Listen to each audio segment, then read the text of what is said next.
Hello, I'm in the void. Oh god. Oh, there it is. Oh, desktop audio is not on. Right, always. Always. Anyway, hello. I am back. It's another late night, and we're just gonna sit back and we're gonna play the visual novel that I've told 3 separate people about. One of them, when I told them about it, said, yeah, that seems like the type of game you'd play. Fair response. Another one of them, who was actually the only one who asked, said, oh, that sounds like an, interesting game. They seem concerned. Valid. The third one said, oh, she sounds hot. About noriko, so that's... With that, we're gonna hop right back in. We left off last time. She just had like this whole thing breakdown in the bathroom. She had a girl boss moment. We'll call it that. And I'm pretty sure it starts with Tomoe saying, "Yeah, you look like horse shit." Yeah, probably do. Fair observation from Ms. Tomoe. Just like always, I forgot immediately what voice I gave her. It was definitely lower in tone. I really should have refreshed before I start these things. Tomoe's brazen drawl snaps me out of my dead-eyed stare. Looks like you've been sleeping in the sewer. It suits you. I don't know what she's talking about. Can't really focus on what she's saying. I realize I've been staring at my computer screen for about 20 minutes, rarely blinking. My mouth is dry, as though I've stopped producing saliva altogether. A dull throb in my lap causes me to cross one leg over the other in an attempt to get comfortable. Huh? Excuse me? You know, I'm talking here. It's rude to ignore your superior. You just told me I look like horseshit. I swallow in an attempt to moisten my parched throat before speaking in a cracked voice. Do you need something? Thought you should know that Shinya and I are gonna hit the town on Friday night. Turns out he's fancied me for a while now. Yes, that is a plot point that we figured out last time. In the end, seems like the better gal won, don't you think? He's all yours. Oh, what was me? I'm so incredibly heartbroken. He's all yours. Seems that way. Is that all? It was probably breathier too, the voice I tried to do. I can tell Tomoe is trying to get under my skin, but I'm honestly not in the mood to deal with it right now. I thought you'd be more torn up about it. Oh, like I said, oh, what was me? I'm so devastated and heartbroken. I'm gonna go home and eat a tub of Ben & Jerry's ice cream. American Dream. Yeah. Don't care in the slightest. Oh. Why don't you go sit back at your desk? Oh, she's okay. She's not even acting. All right, fair enough. Whatever. Hey, maybe I'll meet you after work again. Why? So you can attack me again? I realized my voice was louder than intended. A few people nearby tilt their heads quizzically. Tomoe takes a cautious step back. Keep your voice down, psycho. Stuff like that's between me and you. You threatened me. What do you mean? I miss. You assaulted me. I should report you to the police. Don't you dare! Lost for words, Tomoe turns tail and walks away. I sigh and lean back in my office chair. Why do I feel so exhausted? Does she not remember her entire meltdown? Listen, my memory's not the greatest. Even I remember that meltdown, okay? Oh. My mind flickers. piecing together fragments of memory from the bathroom a short while ago. That's right. I let myself get carried away in the exhilaration of my success. I temporarily stepped away from my own body and let my basest instincts take over. But I'm in control now. I'm myself again. I'm noriko, stoic and unflinching. I'm corpse girl, successful and feared. I can kill people as easily as I can manipulate a photo. People like Tomoe should be scared of me. People like Tomoe shouldn't mess with me. I'm in control now. I'm gonna be honest. I every time I've described noriko to someone I've told this game about, I always am like, oh, she's basically like a young 20-year-old woman with access to the deep web and Adobe Photoshop, because that's what it is. Except for the one person who gave me the that sounds like an interesting game response, because I'm like, I won't tell them that. Maybe they want to play it. I don't think they want to play it. But at least I was kind enough to not offer them spoilers. Also, the person about this game who called her hot read her wiki, and I'm like, don't tell me anything. I got up to go get water, and then I came back, and I was like, so how mentally ill? And they were just like, yeah. I'm like, okay. Climbing the steps to my apartment is always such a chore. I wish I'd moved into a building with an elevator, but I simply couldn't afford to when I first moved out on my own a year ago. That's not it. All of that sentence says, but we're gonna roll with it. I do that a lot. Say it with confidence and it won't be wrong. Yeah. Life lessons. These old apartment buildings creak and groan when you ascend the stairs. On top of that, you can hear the bustling of other people within their tiny homes as you progress up each floor. There's always a slight whiff of mold or mildew whenever I ascend the stairs. I want to chalk it up to the fact the building is so old, but it is possible some of the residents here don't keep their apartments very clean. At the very least, this neighborhood is decent. I feel safe in my home, even if it is small and cramped. And my neighbors are respectful from what I can tell. Not that I really know them at all. Hold on. I'm sorry for the loud noise that you're about to be. Actually, I'll mute my mic. I'll be considerate. Give me just a second.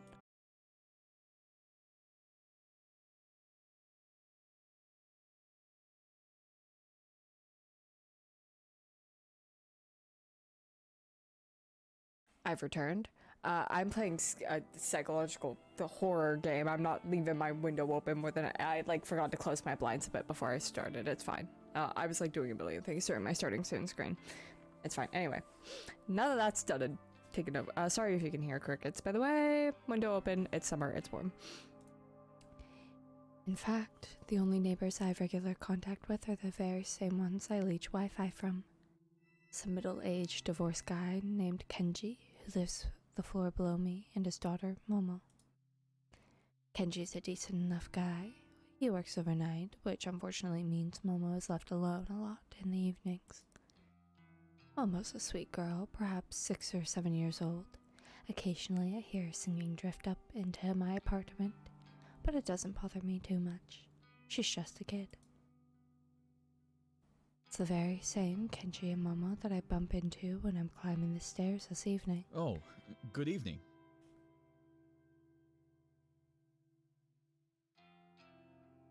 I'm biting my tongue. Oh, Hello. We're just on our way to get some dinner. Isn't that right, Momo? Yes. That sounds nice. I hope you have a good meal. Thank you. Say, are you feeling okay? You look like you've been in some trouble. hello. It's going pretty good. How's your night going? There's dirt or something all over that side of your face. I tilt my head and reach a hand to my cheek.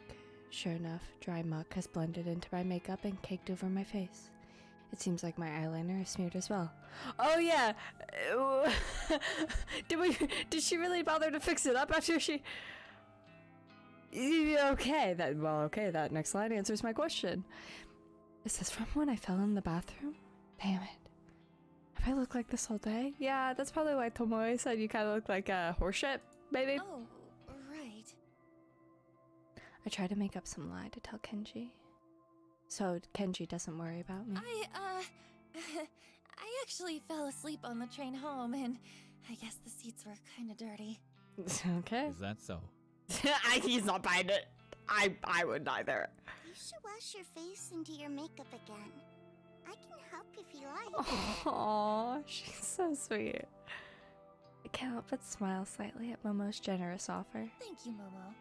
I'll be sure to wash up and make myself look nice again. You should go have dinner with your dad. I really do love Erica Harlicker's voice. I think she has a really nice voice. I always enjoy when I hear her voice acting. The girl nods resolutely. Well, I hope you're okay at any rate. Have you been working hard at the bank? We work at a bank? Oh, actually, I just work at the head office for the bank, so... Oh, that's right. Sorry. Data something, right? Yeah, data entry. It's a bit dull, but I'm happy enough. I was sitting here, I'm like, we work at a bank? Wait, we work at a bank, did I forget, or is she lying? That explains it. That's good. That's very good. I know it's hard for kids like you to get good work in this economy. When you find a job like that, you really have to hold on to it. Yeah. When I was your age, I could only find cleaning work. I must have had a dozen different janitorial jobs before I met Momo's mother. I blink a couple of times. It's not like I talk to this guy often. Really, we hardly know each other. Still, I've never heard him actually mention Momo's mother before. Most of the things I know about him, I've just pieced together from context. Mom? Of course, things are different now. I have Momo, and her mother isn't around anymore. Cleaning work doesn't cut it these days. How old are you? This is a 20-year-old girl who lives on the floor above you. This sounds like... I mean, I get... It's the kind of thing you talk to your neighbors about. I was really lucky to get into security. I guess it means I can work overnight while Momo sleeps, and I can still take her to school every day. Noriko's gonna be like, I didn't really ask, but thanks. Security, of course. Now I remember. He did mention when we first met what he does for a living. If memory serves, he works for a private security company. I assume he guards corporate offices or parking lots. Something like that. He's gonna be an issue for us in the future, isn't he? Anyway, what was I saying? Oh, yeah. Hold on to a job if you like it. That's very important. Yeah, even if it's just to get you place to place. I mean, it's alright, just writing some random lore stuff to pass the time. Vibin'. Straight vibes. Straight vibes. Nothing like late night writing sessions, honestly. What kind of lore stuff, if you don't mind my asking? Thank you. I'm happy at Temujin, so I plan to stay there. But yeah, jobs that you like are helpful, especially ones like, even if it is just to get you place to place, it's better, you know, at least like somewhat what you're doing or the people you work with, something good about it. Momo was telling me earlier what she wants to do when she grows up. Weren't you, Momo? Does she want to be an idol? Because I will find that very endearing. Dad? Come on now. Tell Noriko what you want to be. What does she want to be? A scientist. Blinks rapidly. Not what I was expecting. That's cool. Wow, a scientist. That's a great job. I'll be rooting for you, Momo. God forbid she wants to go into like mortuary science or something cryptid. The girl blushes and hides behind her dad. She's inherited her mother's book smarts, I'm certain. She definitely didn't get her brain from me. He kind of looks like... Should I say that? I guess he does. Like the gold eyes, the auburn, like that's not what it's called. Ombre hair. You know. Nah. You can't look at every guy in a suit and say it looks like Zhongli. I need... Anyway, we're gonna get going. Enjoy your evening, Nariko. Thank you, you too. Bye-bye, Momo. Bye-bye. The two of them bow their heads and follow the rest of the stairs down. I continue up the next flight of stairs, reach the landing, and then turn the corner to enter my own apartment. The place is dark because I always make sure to cut the lights before I leave. I can't afford to leave any electricity running. My rent chews through most of my salary as it is. That'd be the truth. Honestly, should be expensive. I flick on the lights and feel relief as the living room illuminates. My faithful couch and TV emerge from the shadows, and I immediately feel at home. After throwing my keys and bag onto the coffee table, I slump down on the couch. What a day. I have an overwhelming urge to pull out my laptop and check my website for new requests. But my body's needs come first. I'm desperate for a hot shower. Yeah, after a long day at work and, you know, having a girl boss moment in the bathroom and absolutely collapsing on the floor. Yeah, a hot shower is what she needs. I'll need to cleanse my face, scrape the paint out from underneath my nails, and I'll definitely have to slip into a fresh set of underwear. Okay, Noriko. Whatever happened in that bathroom today took its toll on my body and my clothes, so she weird. Well, the night is young. I can relax later. For now, it's time to start scrubbing. Girl, Miss Girl. May 28th, Thursday morning. The convenience store is a little more crowded than usual. The mundane chatter of business people, students, and workers buzzes in the air like a swarm of relentless flies. Throughout the drone of mingled conversations, I happen to catch a few interesting words here and there. Have you seen that one website? What do you mean by request a death? My lips curl into a half smile, half snarl. Since he always cheats, I thought I might upload his photo. And you think Corpse Girl really exists? To hear so many people talking about Corpse Girl's website is enough to make my nerves tingle. However, I know they're not talking about it because of Akane Tsurumaki's death. As far as I can tell, her death wasn't reported to the news as a suspicious case. The only source of information I could locate was her obituary. And that didn't mention anything about foul play, so there's no way anyone could know that Corpse Girl was involved. Oh, she's gonna spiral. She's gonna light Yagami style spiral. You give a person the power of life and death, they're going. Oh, she's gonna have a god moment, isn't she? Oh dear. People are talking about the website in the same way they always have. Like it's just an interesting topic of conversation, an icebreaker, one of those things you tell your friends to entertain them. And therein is my issue with the website as a topic of conversation.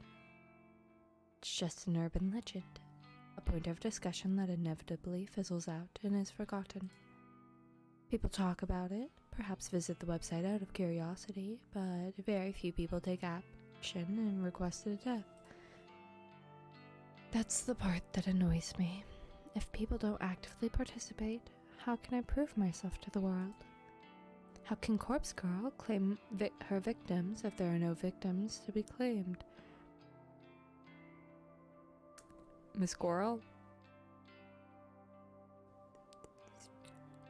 Find another hobby? As long as the website is simply a talking point, a myth, an icebreaker, then Corpse Girl's ambitions will remain unfulfilled. To be fair, I haven't yet provided a compelling reason for people to take the website seriously. The death toll is humiliatingly low. I need to ramp it up and step up my game, for Corpse Girl's sake. Until I manage to do that, people will continue to simply discuss the website in hushed tones, like it's some taboo fantasy that shouldn't be spoken of. But with some more time and some more victims, soon everyone will know to fear Corpse Girl. Thanks to the constant drone in the convenience store, I barely register the quiet melody of ringtone. Eventually, my ears become keen enough to pick it out, and I answer my phone. Hey. Good morning, Noriko. Is this a bad time? Ah, sweet Aoi. Ah. Not at all. I'm at the convenience store. If anything happened to her, bodies would hit the floor. Noriko and I would make sure of it. Good. I wanted to catch you before work. No worries. I actually meant to call you yesterday, but the day got away from me. Yeah, that's what happened. That's okay. I wanted to ask if you spoke to Shinya yet? Sure did, girly. I sure did. Oh god, Guess fucking what? damn. Fun fact about when I was very young, I was watching Shark Boy and Lava Girl for the first time with my with someone else, and there's this one part where I don't remember the boy's name, Dream Journal Boy, like runs really fast, like he suddenly developed powers, and the words out of my mouth were, "How did you get here so fast?" Boom, that's Taylor Lautner's Shark Boy's next line, and they look at me and they're like, "Are you sure you haven't seen this before?" And I'm like, "I haven't. I feel like I do that quite a bit when I'm watching shows. It's just like, and that's realistic writing, I guess, because it's like my first reaction and then it's the character's first reaction. You know what I mean? What? You start work on Monday. You'll be doing data entry with me. We might even get to sit near each other. Oh my gosh. Really? Are you telling the truth? Of course. When have I ever lied to you? Oh dear. Oh, Noriko. I'm so excited. Thank you. Thank you so much. Aw. Does this mean I can quit the maid cafe now? Yes, immediately. Yep. Quit today if you can. Yep. Oh my gosh. Thank you. Thank you. Pat pat. There. Aoi. Best girl. Are you crying? Oh. I'm so happy. Don't let anything happen to her, so help me. Making Aoi so overwhelmingly happy feels really good. I care so much for this girl. Her happiness is vital to me. I owe you so much. And Shinya too. I know. I'll buy him a gift to give him on my first day. Do you think he'll like that? Yeah, I'm sure he will. That's a great idea, Aoi. What does he like? I managed to spill the answer to that without having to think twice. Crime novels. Right, he does. Oh, really? Oh, his dad is a detective, right?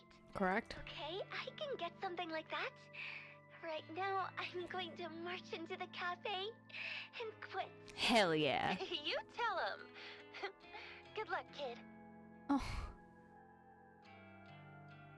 Oh, Okay, bye, Noriko. that was a really sweet interaction. I don't know why that made me tear up a little bit. the call ends and I smile. Aoi seemed so happy. I'm really glad that I could help her out. She deserves to be happy. I barely have time to select a can of coffee from the line of refrigerated shelves before my phone rings again. Huh? Aoi? Sorry to call again, Noriko. I just, something was bugging me, so... What's up? Did I, this is going to sound stupid. Did I thank you for getting me the job? Yeah, profusely. Oh, yeah, you did. A few times, I think. Okay, phew. I just wanted to check. It was bothering me. And I didn't want to come off as ungrateful, so... You know what? Just to make sure. Thank you, Noriko. Aw, Okay, sweet girl. I'm going now, really. Bye-bye. Bye, Aoi. Now, did she forget because of like the adrenaline of the moment, or did she forget because she forgot? The call ends and my brows furrows. That was strange, but maybe not so strange for Aoi. I guess she really wanted to be polite. So she forgot to, because she forgot. Understood. Oh no. I shrug it off and return to selecting my coffee for the day. Ooh, hoo, hoo, hoo. I love characters with depth. Gimme, grabby hands, gimme. The office... No, that's how you say that word. The office atmosphere is unusually somber when I exit the elevator. There are fewer people around than normal. Some executives I rarely see on the level are hovering around in one of the glass-screened cubicles to one side of the floor. I spy Shinya standing at his desk, talking quietly on the phone. He's nodding and bowing a lot, despite the fact that whoever is on the other end of the call can't see him. Uh-oh, please tell me she still has a job. Not noriko, owie. Oh no. I want to ask somebody what's going on, but nobody seems to notice me arriving. I shuffle my way to my desk and sit down. I spend some time looking over a spreadsheet of today's tasks. After going through it thoroughly, Shinya arrives in front of my desk, seemingly out of breath. Noriko, has anyone filled you in yet? No. No, what's going on? Why is half the office empty? Well, you see, Oh god. Noriko, who did you kill? somebody within the company died yesterday. Oh, of course you did, Noriko. Oh? Somebody we know? Shinya shakes his head slowly, his expression gravely serious. How high up was she? Nobody you would have interacted with. She was an exec, up on the 21st floor. An executive? Apparently, she never showed up yesterday, but her coworkers just assumed she was taking a personal day. People started getting the news in the afternoon. She was involved in some sort of accident, and now she's... Dead? That was really casual. Shinya glares at me, his narrow pupil seemingly accusing me of being tactless. Yeah, that was really blunt and casual. dead. So, I mean, I get it's a tragedy and all, but how does this explain where everyone is today? You should have received an email sent out by HR this morning. Basically, everyone is being offered professional grief counseling. Oh. Seriously? I think some people are taking up the offer, but I suspect some other employees are using the opportunity to skip out on work. I don't know how to tell you this. I think most of them are. Regardless, what happened to Miss Tsurumaki was a tragedy. So unexpected. I blink a few times, getting ready to turn back to my computer. Miss Tsurumaki? Wait, what was her name? Oh, girl. Oh, Miss Girl. Oh. Huh? Ms. Tsurumaki. It should be in the email. She had a young daughter and everything. It's really sad. Uh-oh. Akane Tsurumaki. Though I've never met her before, her face appears in my mind with startling clarity. Self-asphyxiation on an accident. She worked here? I can scarcely believe it. It's true this is a massive company with thousands of employees, Japan-wide, but still. For her to work at the very same building as me, Who ordered that death? it's too coincidental. Doesn't feel right. Would I have gone through with killing her if I knew she worked in my building? The scenario creates more questions than answers. The person that requested her death, do they also work here? Same track mind. We were both wondering who ordered that. It would have been somebody who knows her well enough to want her dead. Odds are high that they worked here as well. Someone jealous of her position, maybe? You okay? Is this girl ever okay? I realize I've been spacing out and I turn back to Shinya. Yeah, sorry, just thinking is all. Well, grief affects us all in different ways. I think. Oh yeah, grief really just gets to Noriko. The details for the counseling sessions are in the email. Be sure to take up the company's offer if you think it'll help. As for me, I think I'll be okay. Some quiet reflection on the matter should help clear my head. Sure, okay. Plus, I have a date with Tomoe to look forward to. It's important to look ahead in times like these, isn't it? I think I read that somewhere. Had some tea in it. Went down the wrong pipe, you know? Ugh. Yeah, that's what they say. Very well then. Do your best today, okay? You too. Let's get to work. Oh, my mic is all wobbly. Okay. Right. Shinya takes his leave and I let my shoulders slump. Killed someone from my office building, but I didn't know that at the time. Could my involvement be traced? I don't think so. I mean, no. I was careful to cover my tracks. I deleted photos from my computer, discarded the burner phone SIM card, and trashed the phone itself. There's no way anyone will find out I was involved. Besides, I don't even know if authorities are treating this case as a murder. As far as general information goes, it would seem like it truly is being treated as an accident. oh yeah, general information. I've seen this film before. I have a feeling, if not this one of the other ones. I'm in the clear. I know I am. However, I sure would like to uncover the identity of the person who requested Tsurumaki's death. The thought that it could be someone I work with makes me way too curious. Oh dear. No dear me. Despite work being eventful this morning, the rest of the day passed quietly. Even Tomoe kept her distance from me. I wonder if I scared her off when I casually mentioned reporting her to the police. Not that I actually would report her. That would lead to police getting mixed up in my life, and I can't really have that, considering my moonlighting occupation. Yeah, I was thinking the same thing. I'm like, I'm not going to the police. Especially now that I know I have connection to Tsurumaki. I brush my hair in front of the mirror in my bedroom.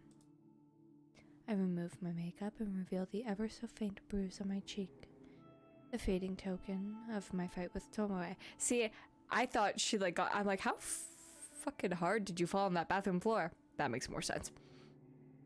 Since tonight is rather cold, I decide to snuggle up under the covers in bed with my laptop. I crawl into bed and put the plush blankets up over myself. The warmth and softness is immediately comforting, and I have to fight the urge not to fall asleep here and now.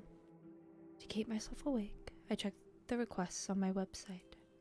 I'm pleasantly surprised to find there are 2 new requests. 2 in one day.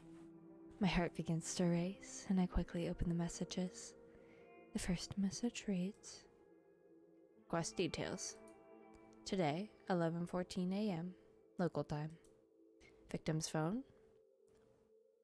Boop. Image attachment not found. Well, no image attachment. What? I thought I configured the website to reject requests unless an image is attached. This is really irritating. I got my hopes up for nothing. Takes me a second to remember there's another request waiting. My optimism renewed. I hurriedly click into the unread message. Today, 506 local victim's phone number. Beep. Downloading image attachment. Yes, this request has been submitted correctly. The image is loading before my eyes. Who's it gonna be? Oh. The new victim is male, early 20s. He's fit and athletic looking. His clothing is casual, so it's impossible to infer what kind of work he does. Girlie, don't do it. I got a bad feeling, Scoob. The photo of him is pretty simple. I don't know if he uses it for his noise profile or if it's an ID photo of some sort. Either way, he looks like a happy person. I think it kind of looks similar to the other one, so I wouldn't touch it, but you're going to. I'm not so naive to pretend I can't guess at the reasons this guy is wanted dead. Perhaps Synex has submitted his details after a bad breakup, or jealous sibling wants him out of the picture. People's motivations are purely selfish. Requesting the death of somebody is guaranteed to be motivated by self-interest. Yeah. So why did somebody want Tsuramaki dead? She was so plain looking, so uninteresting. She didn't look like she was capable of even thinking about wronging somebody. Like I said, someone was jealous of her position. Did somebody want revenge on her? Or did somebody simply find her so dull that the thought of removing her from the planet seemed appealing? I interrupt my own thoughts and return to the task at hand. Dwelling on a past victim won't do me any good if I want to continue my streak of success. This new guy is attractive. I was almost ashamed to have to chop him up. Well, we all get what's coming to us. No sense in trying to avoid scarring a pretty face.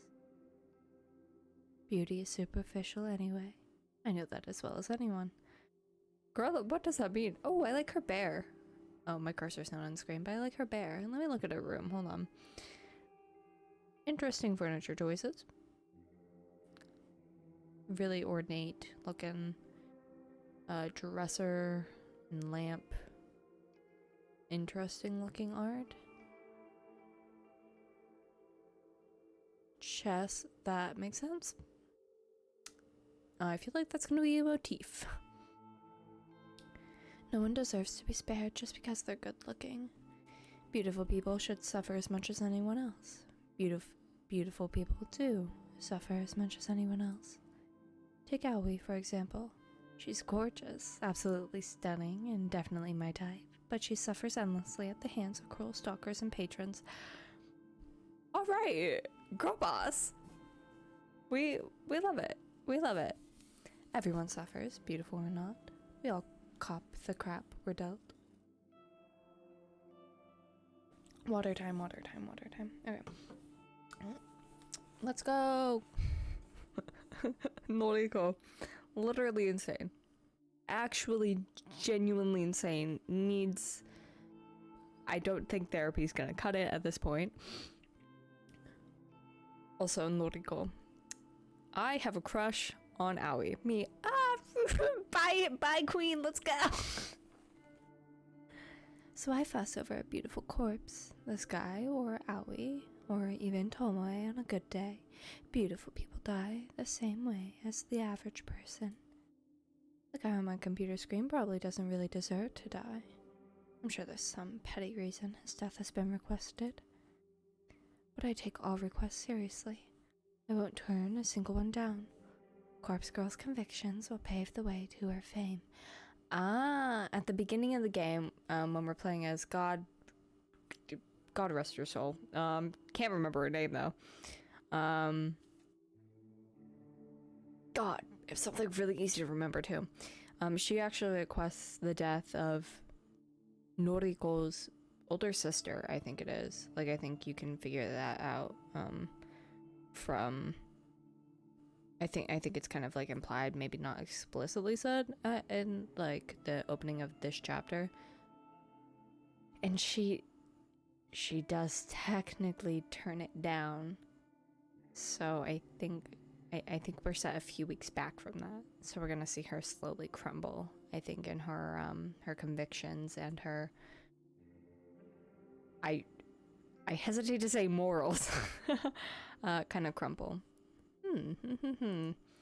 With a smirk and a lick of my lips, I get to work. I've got a nice clear photo here, so I can go all out on the request. Holy shit. Okay, hold on. I need a moment. That genuinely scared the crap out of me. Like, fuck. It was just a thump sound of the thing popping on screen, but holy shit, like it made me like jump. God. I hit up the double D as I dubbed it, you know, the double D, the database of the deceased, and spent some time selecting a suitable base image. I hesitate between choosing an image of a corpse with a knife in its throat, or a body, or a body soaking in a bloody bathtub with its wrists slit. I should start putting warnings on this. Either image would do just fine. but I really want something special for the latest victim. After all, I have to top my last success, right? Another 5 or 10 minutes pass until I gasp at coming across the perfect photo. Thanks to my clever use of tags and filters on the Double D, this image matches my victim's description perfectly. 20 to 30 years old, athletic build, male. The corpse's legs are severed below the knees. Bloody stems leak their vital fluids from on high. The body's hanging from a set of power lines on some suburban street. Miss Girl, I raise you. That is definitely going to be investigated. Think about it. It's perfect. Beautiful, even. It'll help me create a beautiful death for a beautiful person. I kind of have to question the story behind this photo.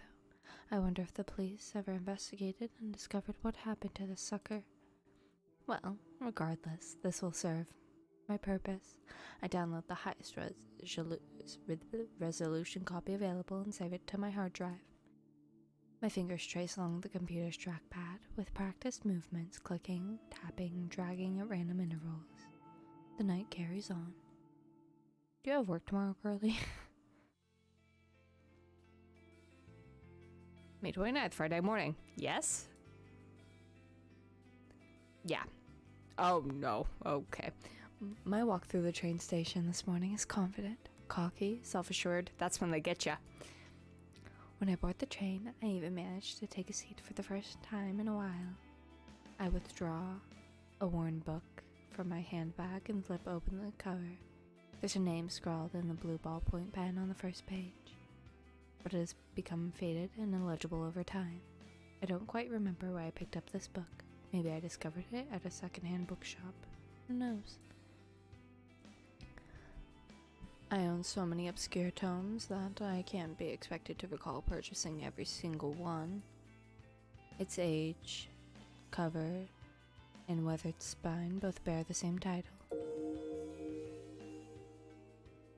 False Photography, A Comprehensive History of Photo Manipulation.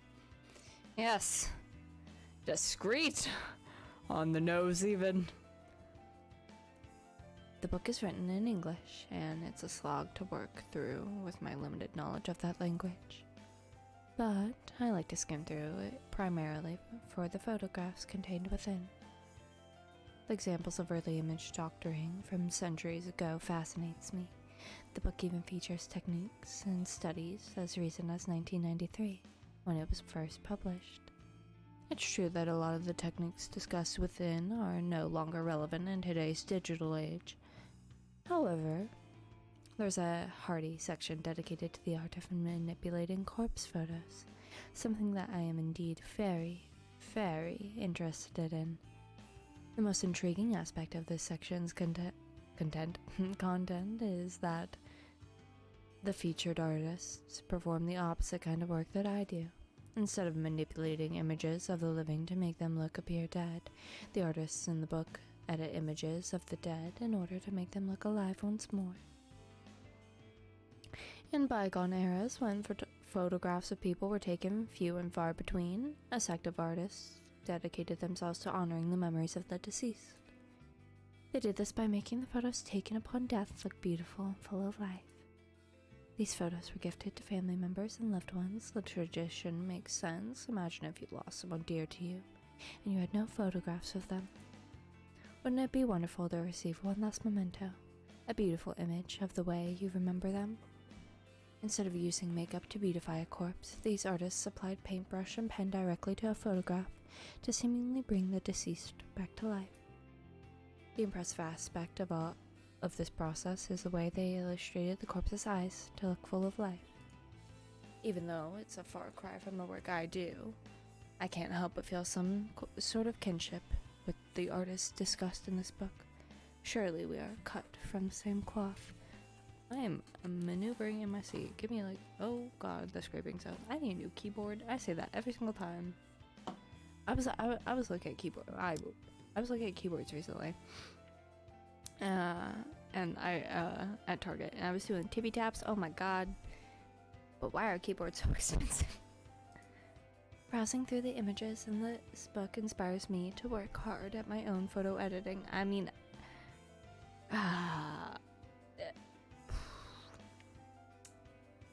you know, being inspired can be a great thing.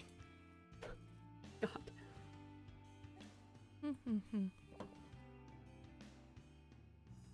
Many of the pictures are in black and white, but to me, that only drives home how impressive these old techniques were.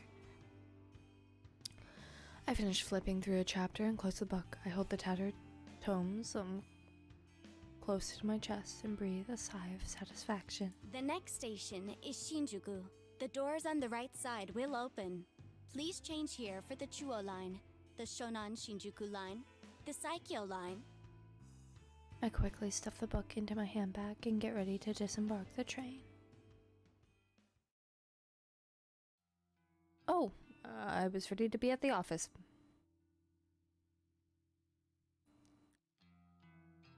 Wait a second, it's very late. You're not going to the office. When I'm certain nobody's looking, I carefully open the lid of the large dumpster in front of me. The stench of rotten food and who knows what else assaults my senses, and I reflexively gag and splutter. The staff at the convenience store really need to seal their trash in plastic bags before tossing it in here. It's a dumpster, honey. I don't know what you expect it to smell like roses. Ugh, this is disgusting. I have to stop doing this. Again, dumpster. It's not. The raised open lid locks into place at a 45-degree angle, allowing my now free hands to retrieve a small black object from my handbag. It's a flip phone, a cheap plastic thing with a shiny charcoal finish. I open it up and tap on the retro tactile keys, confirming that I've completely deleted all sent messages and photos. Nodding to myself, satisfied that I've covered my tracks, I eject the battery from the back of the casing and toss in the dumpster. Then I snap the phone in half, along the hinge, separating the screen from the keypad. The screen crunches into pieces with a gratifying ksh underneath my shoes. I retrieve the smashed parts from the asphalt, careful not to prick my finger on the sharp glass. With hardly a glance, I unceremoniously launch the broken parts of the phone into the dumpster. I clap my hands together to dust them off, then shut the dumpster lid and hurry away. I sidle between the brick wall of the convenience store and a narrow metal railing intended to keep people like me away from the dumpsters. Now in front of the convenience store, I finally feel I can breathe deeply without fear of inhaling the toxic contents of the dumpster. I let my lungs take their fill before nonchalantly crossing the street. That takes care of my latest burner phone before leaving the office building. I cracked the SIM card in half and disposed of it in the combustible trash. See, I was about to say, girlie, you did not mention a SIM card and I'm scared for you. Now, with the phone itself destroyed and discarded at a different location, my mind is at ease. It has been slightly less than 24 hours since I messaged my latest victim, that athletic guy that I may have briefly fantasized about during my restless slumber. My general rule of thumb is to keep a burner phone for exactly 24 hours after sending a photo. However, I made an exception today. I wanted to discard the phone early, clear my anxiety, and get a full night's rest tonight. She's already losing it. Besides, it's not like anyone ever replies to the messages I send. I'd love it if they did, but it is what it is. So really, there's no point in holding on to the evidence of my wrongdoing for longer than necessary. If memory serves, I wrote tomorrow's date on the latest victim's timestamp, May 30th, 10:31 a.m. The victim may decide to kill himself today, of course. He could end up just like Akane Tsurumaki. But if he's anything like her, he'll hold out until just a few hours before the designated time. He'll let panic and fear boil and build inside him until he just can't take it anymore. Or someone else will come along and end it all for him. I can't be sure. I still don't know what happened to Ururi Hatano. Did she kill herself, or did someone else snuff out her life? Either way, I'll start researching obituaries tomorrow. I'm confident that this will be another successful request. If it is, I'll truly be on a winning streak. With butterflies in my stomach, I cross the road. I don't know, Scoob. I have a bad feeling about this one. On my route home, I usually like to check through the small park close to my apartment, provided the weather is decent. I avoid the park in the mornings, as a lot of people walk their dogs and I can't risk my allergies flaring up before I reach the office. In the evening, the park is much emptier. I suppose I finish work a bit earlier than most people, so while everyone else is busy, I can enjoy the fresh air and scenery. I make my way along the neat, broad dirt path that connects one side of the park to the other. Wooden benches line the path at regular intervals, and at this time of evening, it's common to see a homeless person or two using a bench as a resting place. This city has more homeless people than the general population would care to admit. I try not to think of it as I walk by every day. I know that many people have it worse off than I do, but there's not exactly anything I can do to help, right? Should I be giving these people money that I can't afford to spare? Wouldn't I just end up homeless as well? I'm not exactly broke, but I live month to month on my salary. It's expensive to live on the outskirts of Akihabara, and commuting to Shinjuku every day isn't exactly cheap either. Girl, you don't have to convince me. I don't think you're a bad person. I get it. You don't have to explain it to me. Then you add in electricity bills, phone, food. I mean, I don't eat unless I have to, but I'd starve if I didn't buy a meal every other day. Oh my fucking god. And don't even get me started on the cost of the coffee I drink. Just make it at home! If I'm lucky, I can score a can for 100 yen, but more often than not, I'm paying up to 150 for a single can. Even if I were to buy a canned coffee in bulk from one of those huge variety stores like Don Coyote, I'd still only save a handful of loose change. And I wouldn't have access to the familiar selection I get at the convenience store. I'm just thankful that I don't go out for drinks after work like most of my colleagues. If I had to buy a few rounds of beer every week, my bank account would definitely dry up. By avoiding that kind of group outing, not only do I save money, but I'm also not forced to spend more time around people. It's a win-win situation. Realizing I'm trudging along the path at a snail's pace, I tell myself to speed up my gait. Toward the exit of the park, the silhouettes of two people on a bench come into view. The sound of laughter carries on the wind, and I can't help but feel like I've heard the voices before. It's Tomoe and Shinya, isn't it? As I draw closer, a sinking sensation clutches at my stomach. I immediately get the urge to turn around, but I'm so close to home. Yeah. It's Noriko. Fancy seeing her here. Yeah, I knew it. I had a feeling. I know a thing or two. Because I've seen a thing or two. I'm gonna drink some tea.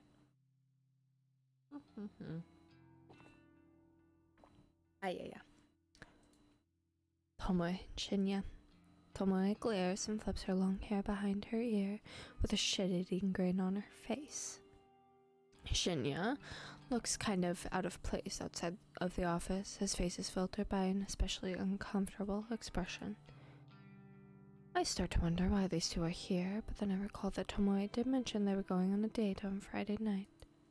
I suppose it's just my bad luck that I would run into them on the way home. Though, what are they doing here in Akihabara?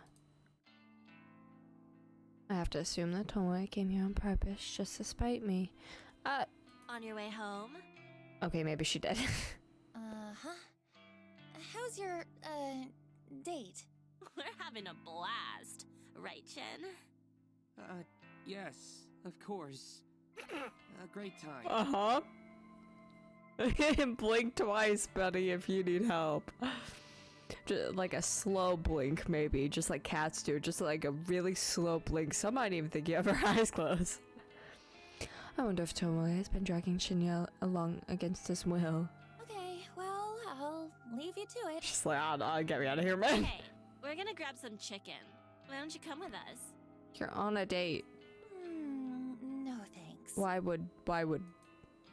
I can't think of any worse way to spend an evening than eating with Tomoe. Please come with us, Noriko. After her whole spiel about saving money. Okay, now I understand that now.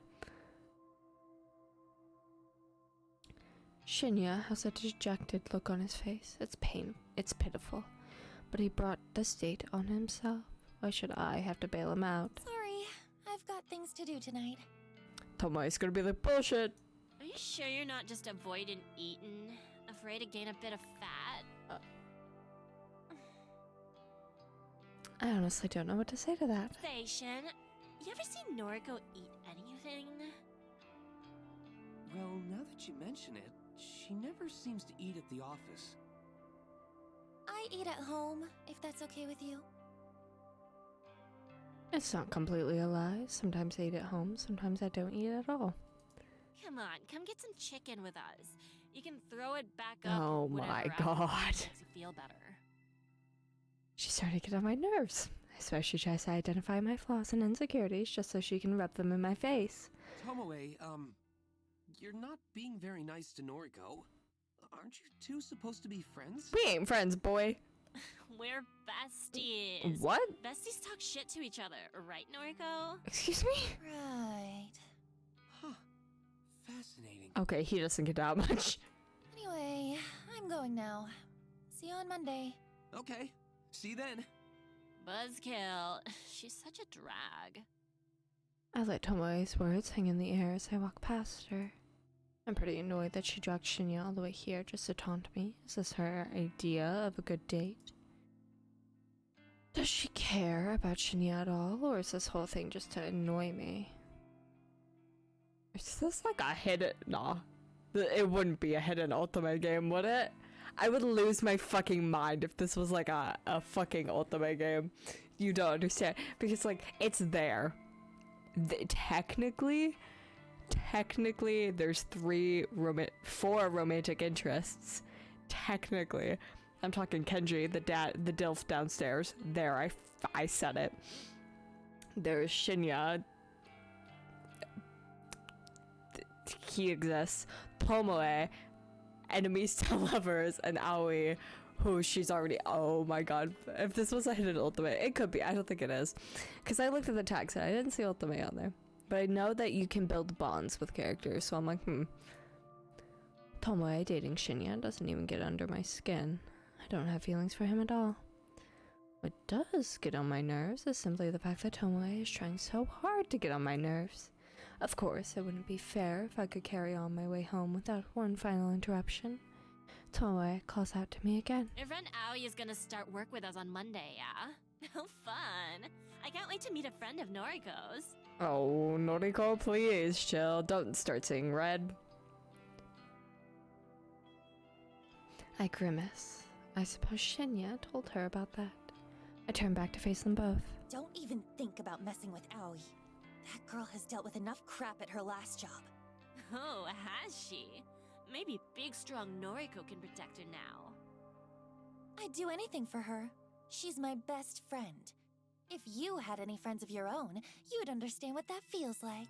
Oh, Well, I got plenty of friends. And only some of them are sluts like you.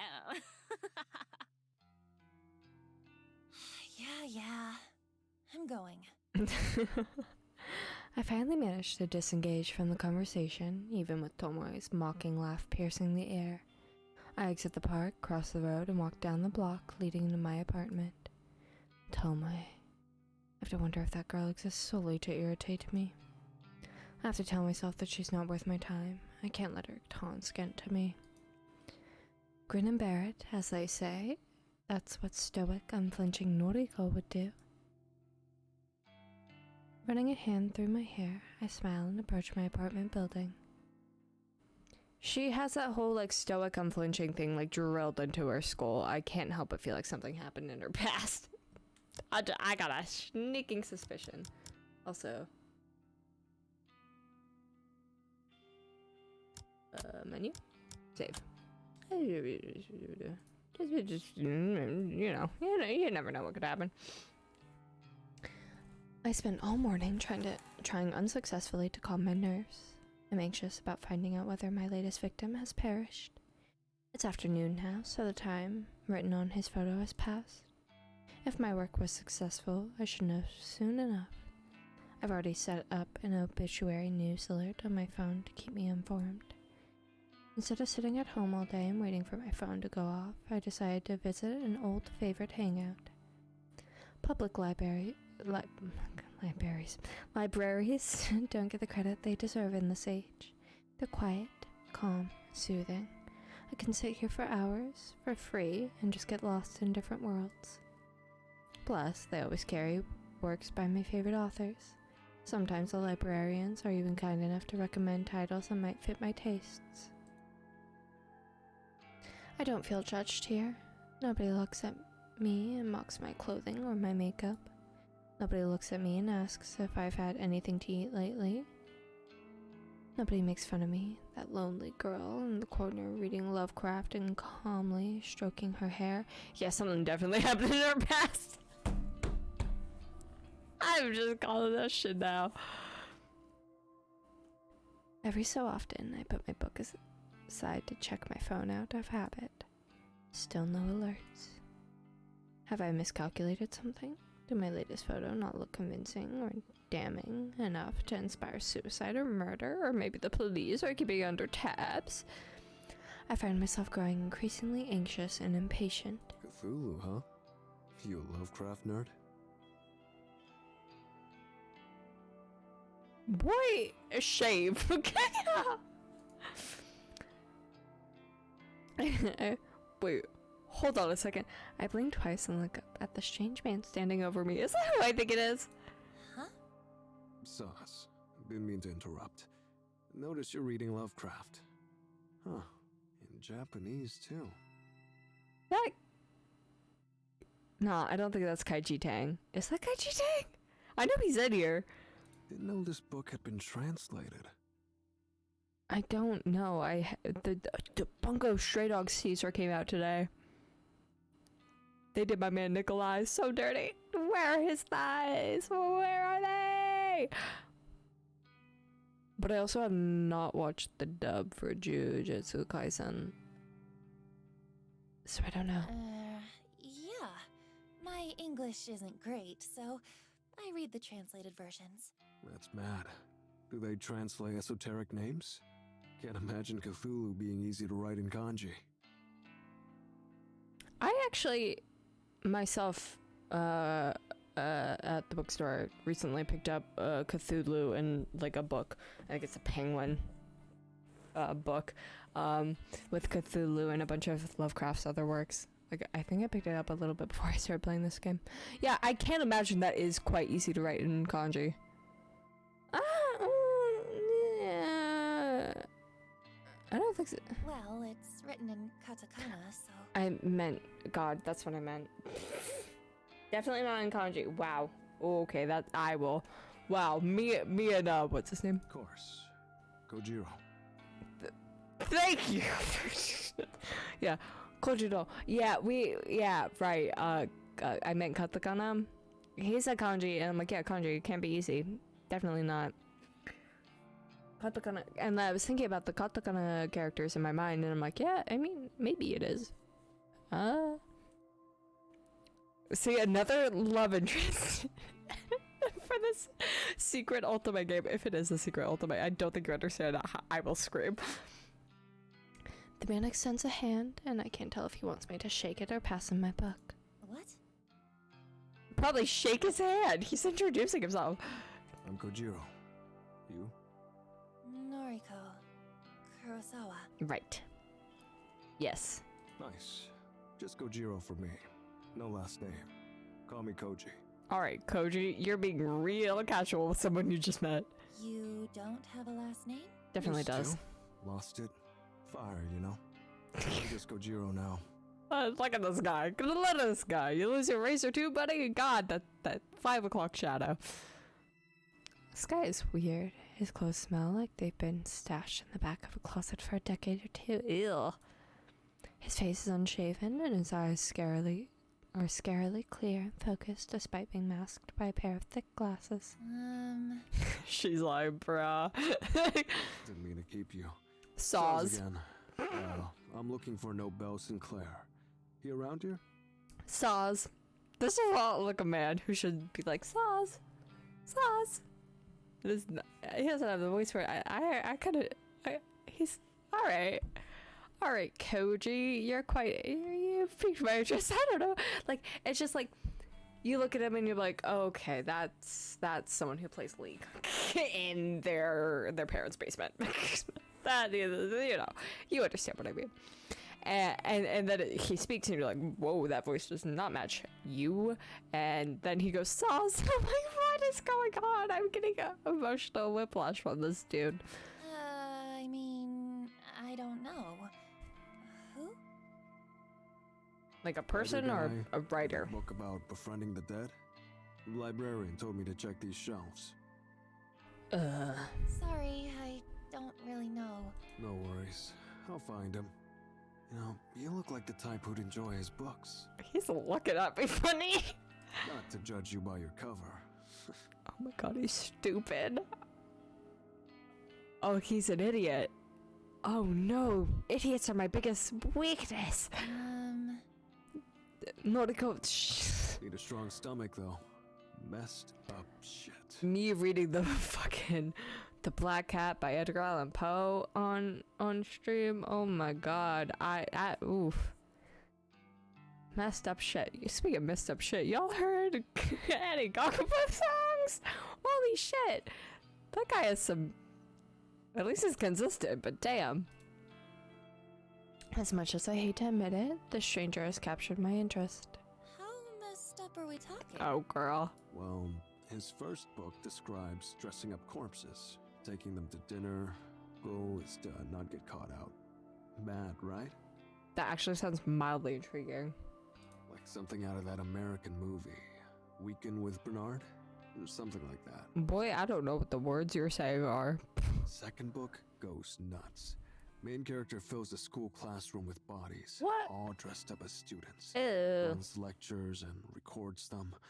Puts them online. Okay, that's not as interesting. That's a little bit unsettling. Hard. No one can figure out if these books are fiction.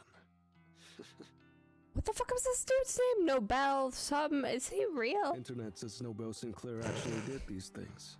Says he's doing time now. Writing these books as a confession. What the fuck? Hold on. No, hold on. We are fact.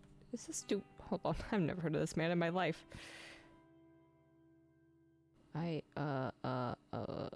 Research time.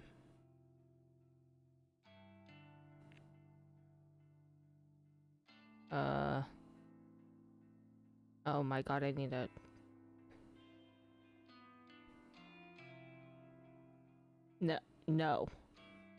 No, he's not real. He's made up. I'm gonna sound like a fucking idiot. Oh no, he is real. I think? No. Wait. No, I don't think he's real.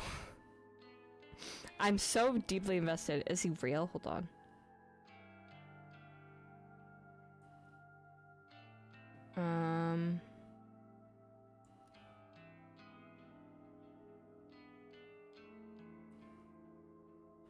I don't think he's real.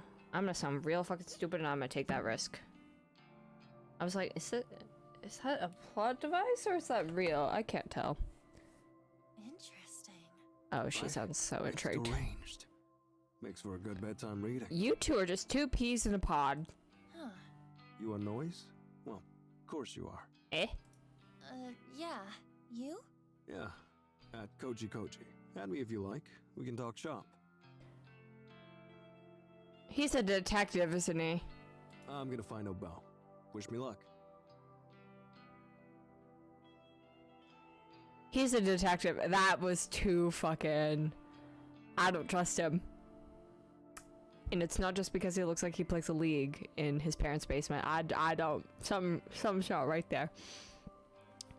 I try to return to my reading, but the whole conversation just replays back in my head. What a bizarre encounter.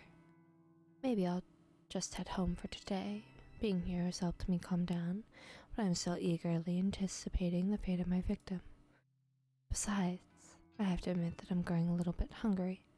Maybe onigiri, a rice ball from the convenience store, will tide me over until tomorrow. I gather my things and stand up, letting out a little whoop as I stretch my muscles like what sound would that be?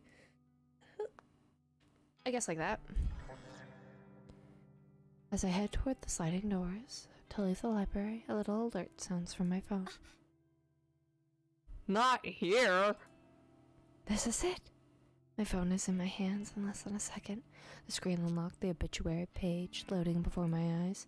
What's gonna be real fucked is if it's right in front of the library building.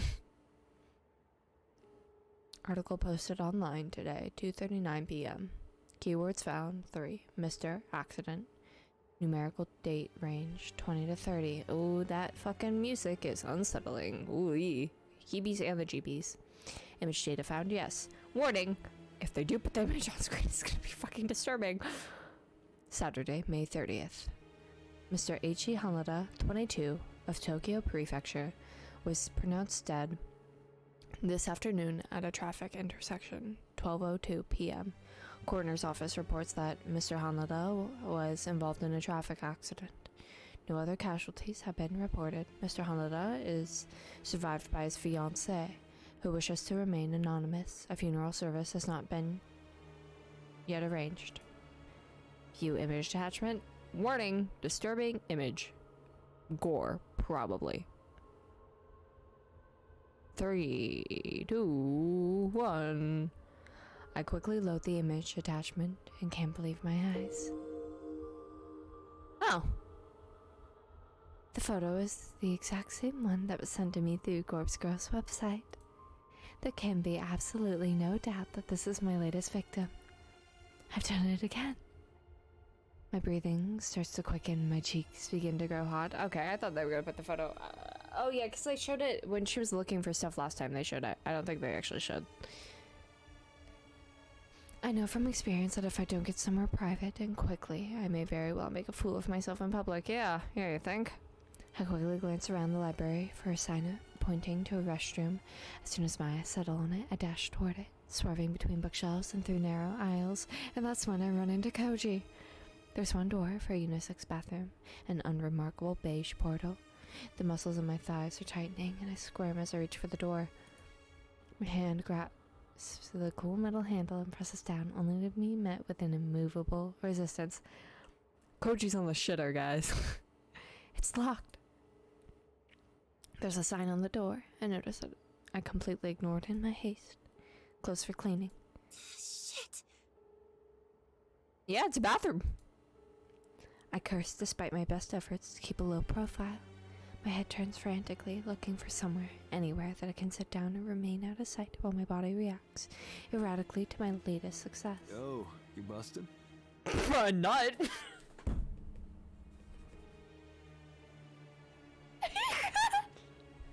Why does he talk like that?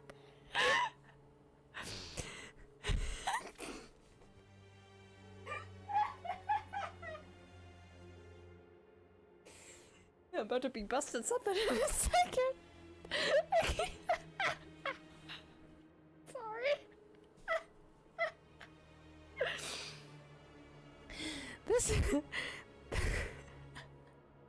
This guy again?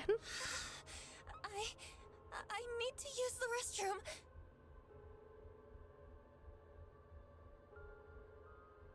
I'm sorry, I'm just blinking. I hope he can't tell that the expression on my face is not one of desperation to use the facilities. To my surprise, Kojiro strides up to the restroom door and begins to slam his fist against it. Hey, cleaning time is over. Get out of there. Does he work here? I hear a panicked yelp from within.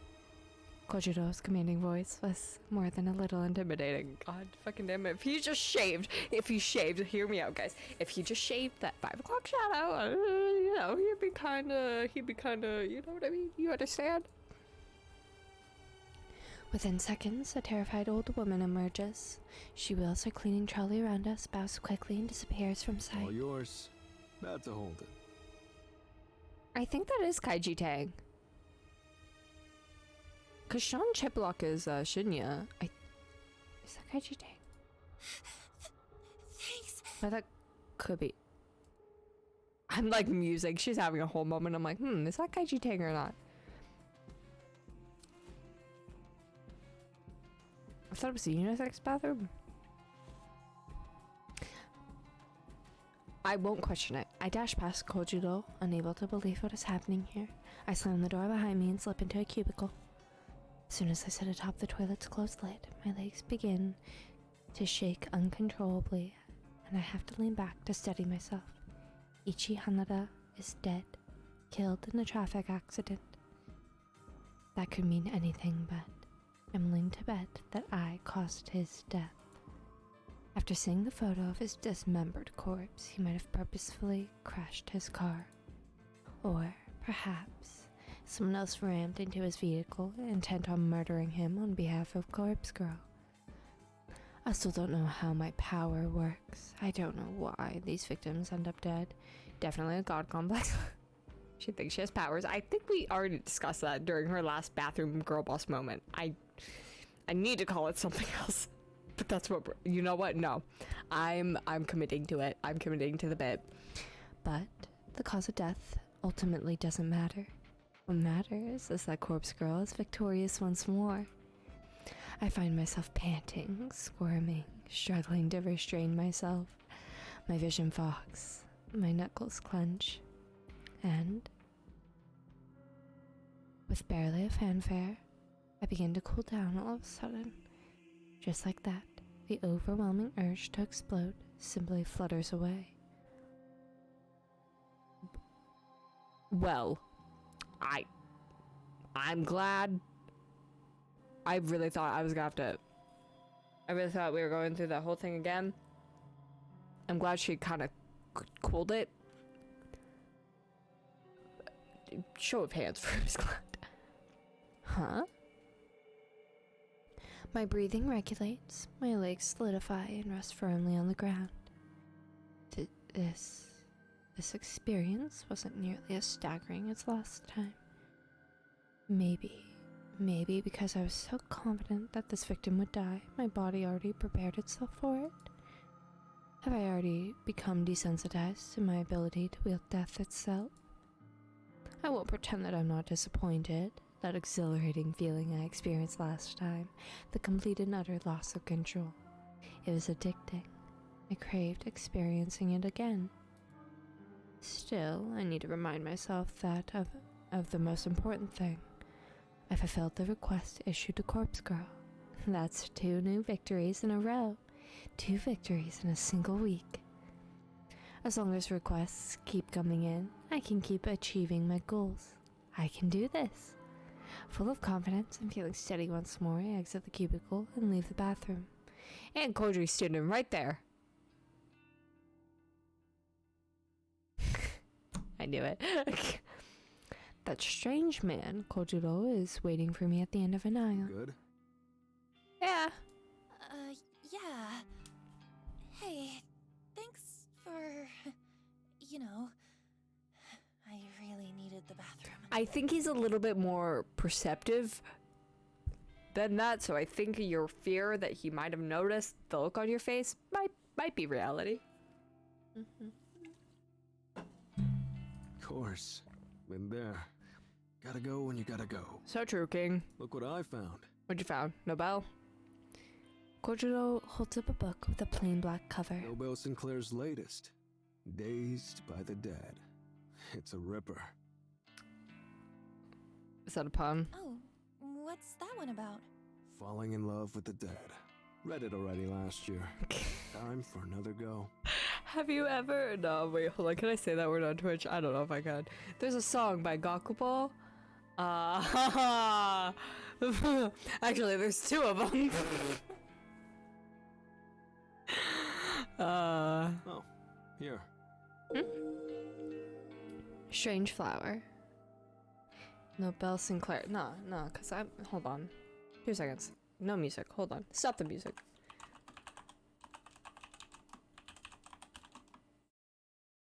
Oh, well, they spelled this name wrong. Is that it?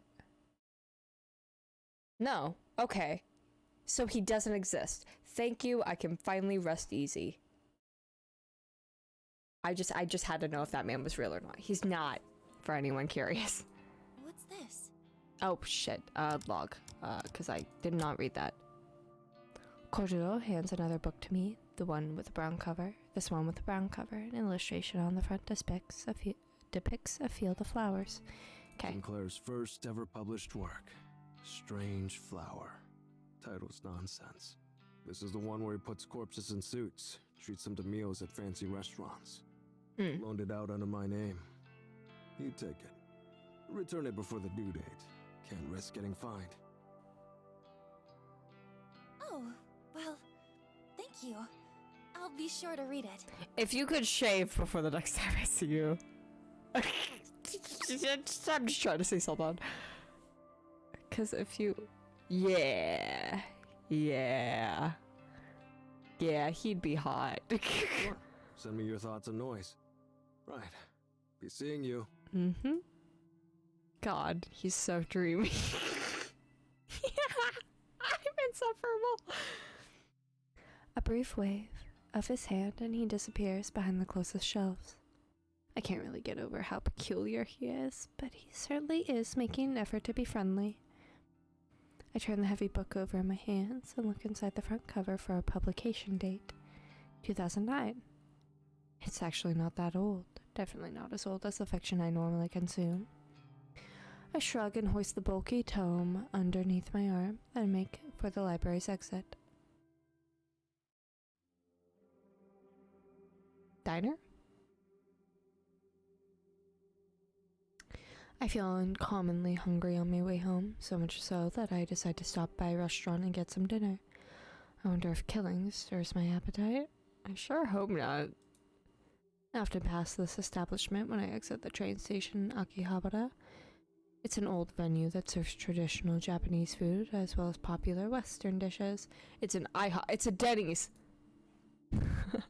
To say that I've always been curious about eating here would be accurate. I've been working hard lately, achieving my goals. I can afford to treat myself to a cooked meal, right? Why do I find it so hard to justify that?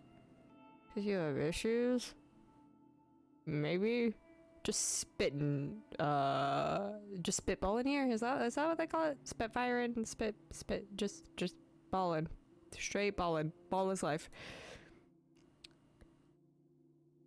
I think it's spitballing here, like when you're anyway. I'm even going to eat at a booth tonight. Another rarity for me. Do you not... Hold on. Do people not prefer booths? I always choose a booth if I have the option. I always want to be as close to a wall as possible. A waitress guides me to an empty booth and I slide in before looking at a menu. The house specialty, according to the menu in my hands, is grilled eel. Not exactly my favorite. In fact, seafood of any variety doesn't sit well in my stomach. We could not be more dissimilar in that way. I love sushi. It is my favorite food. I love spicy tuna rolls especially. Those are good. And I get this one particular roll from a place I will not name because I've never seen it anywhere else. And it is very good. It is a tempura roll. It is mwah. It is fucking heavenly. And I love it. Holy shit. I decide to pass on the specials and order something I know I can digest. Omu rice sounds good.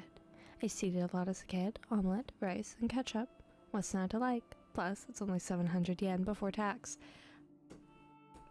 That we are similar on. We are eating like children.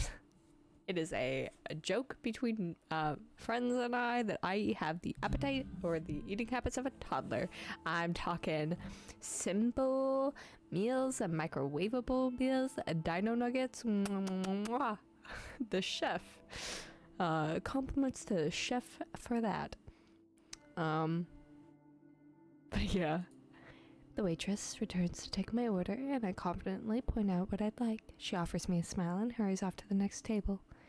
Perhaps my recent victory streak has given my courage a boost, because I hardly feel awkward or anxious sitting here, surrounded by people eating and drinking on all sides. I'm somewhat calm and at ease amidst the hustle and bustle of the restaurant. I almost feel like it might be nice to have a company, a friend, perhaps Aoi, or even Shinya, might be nice to talk to and pass the time with. Oh well, in a way, I do have some company. I retrieve a book from my handbag, the very same book Kojuro lent to me, and I open up to the very first chapter.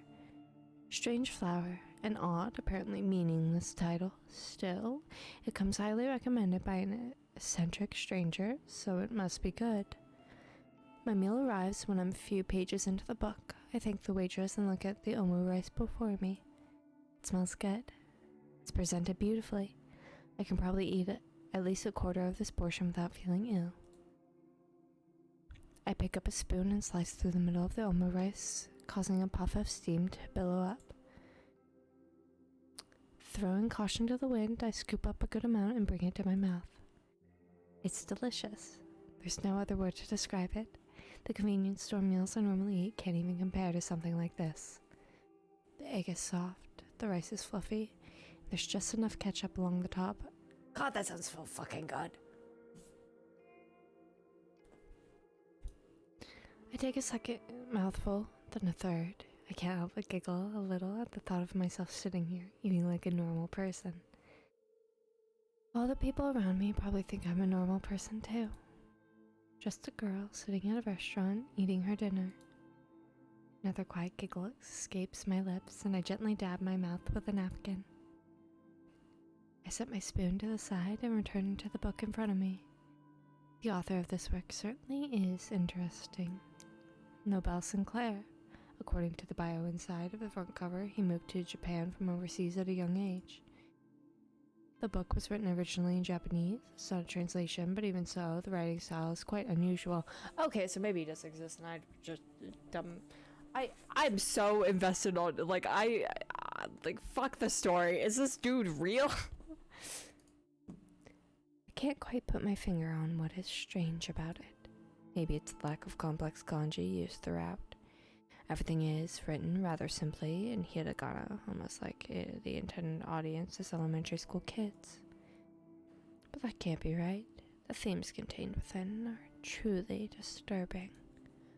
Maybe the author just doesn't have the greatest comprehension of writing in Japanese. It's true that a lot of adults have trouble with complex kanji. Professional authors, though, not so much. Anyway, it's not like it matters too much. The book is interesting enough to keep me turning the pages. I must be completely absorbed in reading because before I know it, the waitress is politely letting me know that the restaurant is closing soon. I nod and look at the plate of omu rice in front of me. The meal has gone cold and I only ate 3 bites. Still, I'm feeling full now and I really enjoyed what I did eat. I don't even feel any added weight on my hips as I get to my feet. That's definitely a positive thing. I stretch my arms and legs, put my book in my bag, and offer the waitress some money along with the bill.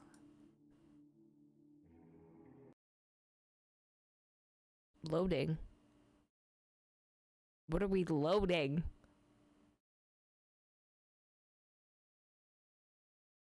That... Loading in the middle of a chapter? I don't know about that. Oh, I got goosebumps. It just... I'm covering it. But there's, at the bottom right of the screen, there's a little, like, loading screen. Something's gonna happen. A blast of frigid night air nearly sweeps me off my feet when I step out of the restaurant. If I had known the weather was going to take a turn for the worse, I would have brought my scarf and a jacket. It's the end of spring, so unpredictable cold weather is pretty rare. I guess I can't be blamed for not bundling up. Anyway, it's not raining, and I'm close to home, so it shouldn't be a problem. I head down the street and watch a few shop owners closing the stores for the night. You don't pay me any mind as I wander by. My phone bursts to life and rings out in the quiet night air. I grab it and press it close to my ear for warmth. Hello? Aoi? Noriko? Hello. Is this a bad time? No, you're good. No, I'm just walking home. You're out at this time of night? That's not like you. I stopped somewhere to eat. What's up? You stopped to eat? That's also not like you. Say, about the new job. What is it? I spoke to the manager at the maid cafe, but he said I can't quit. You very much can quit. Excuse me? He said that? Oh, well, it's not up to him. You have every right to quit. Did you tell him you've landed a new job? Yes, I told him. But he said he spent so much time and money training me that if I quit now, he'll treat it as stealing from the company and he'll call the police. I don't think he'll get very far with that. I also think your boss might die in the near future. What a load of crap! Hang on. Are you at the cafe now? Yes, I just finished my shift. We're closing up. I'll be right there. I'm only a minute away anyway. I'm going to give your manager a piece of my mind. No, Noriko, you can't. Just watch me. I'll be right there. Oh, shit's about to go down. And that's not going to be good because she is going to kill the manager. Or, you know, do her thing. And then she has a direct connection to the goddamn I end the call despite Awie's objections. I can't believe how furious I am. Aoi finally has an escape route from that god-awful job, and now the manager won't let her quit? That has to be illegal. It definitely is. I've never met her manager, but I can just imagine his type. A self-important, wretched, greedy pig thinks he's the king of the world because he runs a shady maid cafe in the back streets. Well, I won't stand for it. People like him are the ones that should be reported to Corpse Girl's website. I'd love to target victims like that. I change direction and take up a running pace. The cool air against my face is kind of nice now that my body's warming up a little. Thankfully, there's hardly anyone around at this time of night, so I don't feel particularly embarrassed by running in public. I'm not a terribly fit person, so it isn't long before I feel out of breath. I come to a stop at the end of the street, heaving and clutching my chest.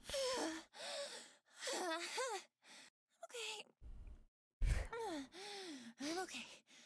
Deep breaths. After taking a moment to collect myself, I start back up, walking briskly this time. I can see the Maid's Cafe illuminated sign ahead of me. I approach the entrance and read the neon board. Chateau de Cristal. Welcome home, master. Drinks for just 400 yen, I assume. Table charge for 500 yen a person. Open till 10 p.m. every night. I pass the sign and reach for the door handle, just as somebody hurriedly throws the door open and emerges. Noriko? Oh, she's so cute. Wait. I think I'm gonna have to make a choice soon. Aoi, told you I'd be here. I'm really glad to see you. Oh. Aoi gives me a brief wave. She fidgets nervously and straightens the ruffles in her dress. I can't believe you have to wear this ridiculous outfit. Yeah, but the costume isn't the worst part of the job. I know. Listen, is your manager still here? Aoi hesitates, then shakes her head sadly. You just missed him. There are only a few girls inside closing up. Damn it. I really wanted to give him a piece of my mind. Noriko, it's fine. I can continue working here. It's not so bad. No. No nos. Hell no! Don't even pretend it's okay. This place is torturing you. You have that customer that always gropes you, and now your manager is controlling you? I won't stand for it, and you shouldn't either. So true. But what can I do? I'm honestly stumped by the question. In all my hastiness to get here, I never even thought through a plan for Aoi. Damn it. That heartbreaking expression on her face. I just want to grab her, hug her, tell her everything's going to be okay. So, why can't I? Aoi. I know you don't feel like it, but you're the strongest girl I know. All the shit you've dealt with over the years, you're brave, whether you know it or not. My issues pale in comparison to yours. But you still get up each and every day and do your best. Sorry, I accidentally tapped a key on my keyboard. I'm proud of you. And I want to make things easier for you. Come work with me at Temujin. Just leave this place behind. Forget all about it. Noriko. You're my best friend. You always will be. Even if we can't be anything more than that. No. I'm happy just having you in my life. Noriko? I'd do anything for you, Aoi. I hope you realize that. Of course. I know. Thank you, Noriko. Girl! I'm so confused. Sorry, hold on.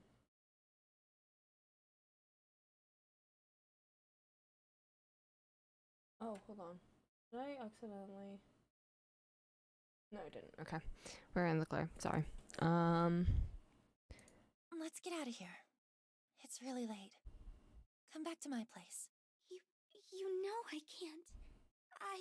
All my things are at home, and I need to check everything first. Otherwise... I nod calmly. I understand. I can't push her too much. Don't worry. I get it. And the thing is, I can't just run away from this place. Why? That stalking customer.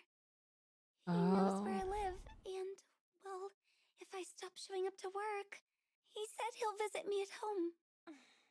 Why don't we go to the police? I can't do that! Ooh. Without warning, Aoi bursts into tears just as rain begins to spill from the clouds. I can't get him in trouble. I just can't. He's what? Aoi, what? What is he? He's... family.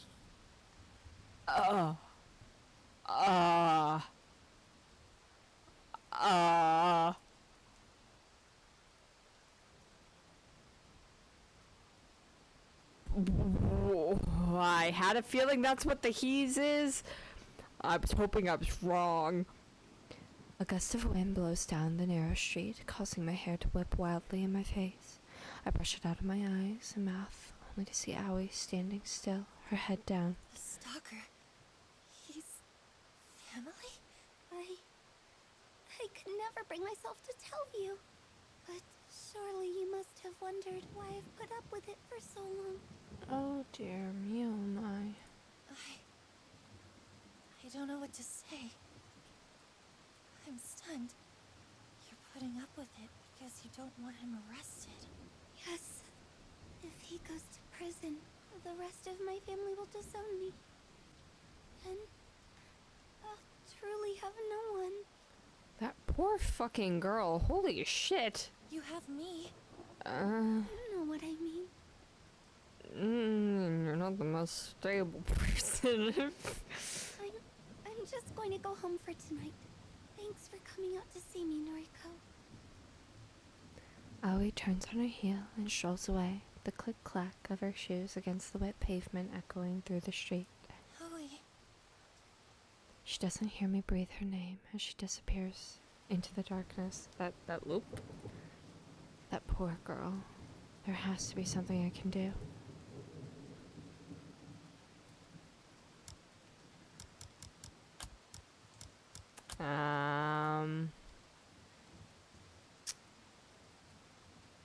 Okay, file 5. Alright.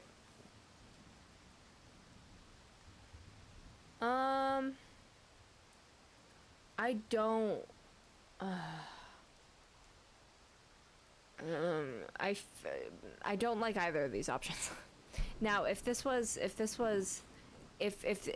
Noriko was maybe a stable person of mind, I would perhaps give her or go after her.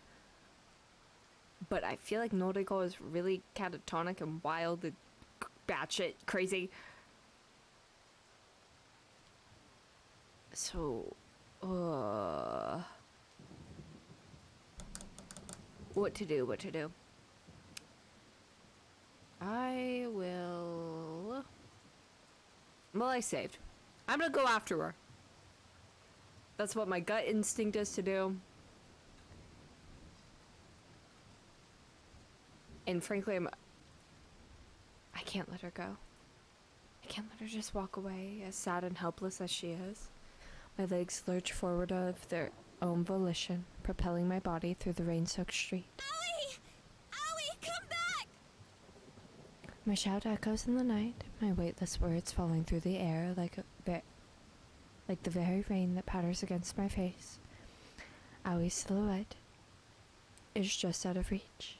If only my weak body could pick up its pace, I might be able to reach her before she fades away. Stop! Eh?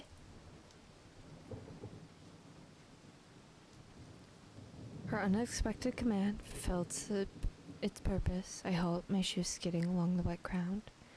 Awie's closer than I expected her to be. Perhaps due to some trick of the light and rain, she simply seemed farther away to my tired eyes. Owie, please, let me help you. There's nothing to be done. Why can't you take a hint? You just never give up, do you? Okay, so this was a mistake. You just want to smother me. You don't trust me to handle things on my own. Well, hey guys, remember that save file I conveniently got? That's not it. I just care for you so much. You see, I had a feeling. I know that. You think you haven't made that clear in the past? Oh, no. Rarely have I seen Aoi this angry. She's well past the point of being simply upset now. She's truly furious.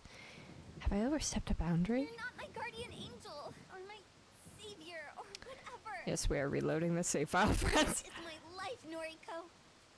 It's not your sick fantasy, where you swoop in and act like my knight in shining armor. Owie, Shut up! Just shut You up! see, I knew the other choice was the better one. You always take it one step too far. Just leave me alone.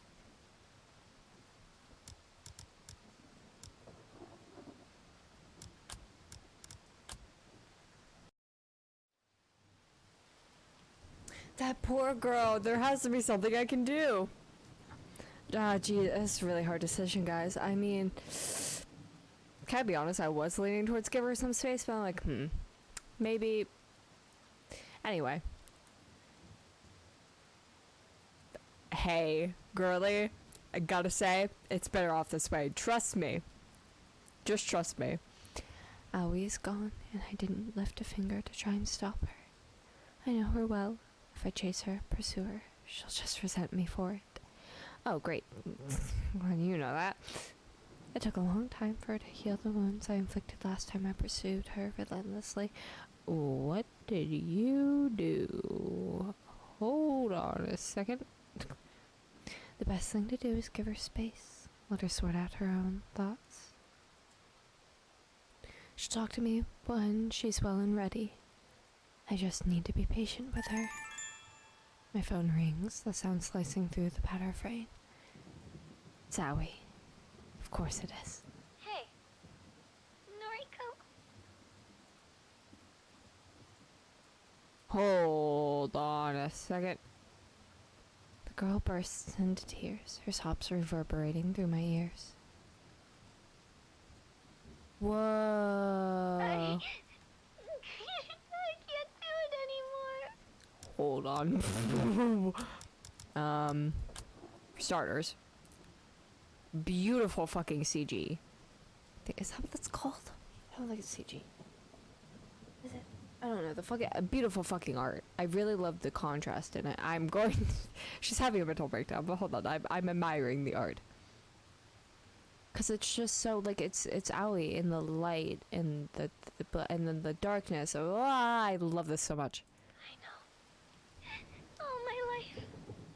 All my life people have abused me, taken advantage of me. What did I do? What did I do wrong? How funny would it be? Sorry, I just had to double check. I know I'm like 2 hours in. I did just have to check to make sure the stream is sound with Course Factory and not Party.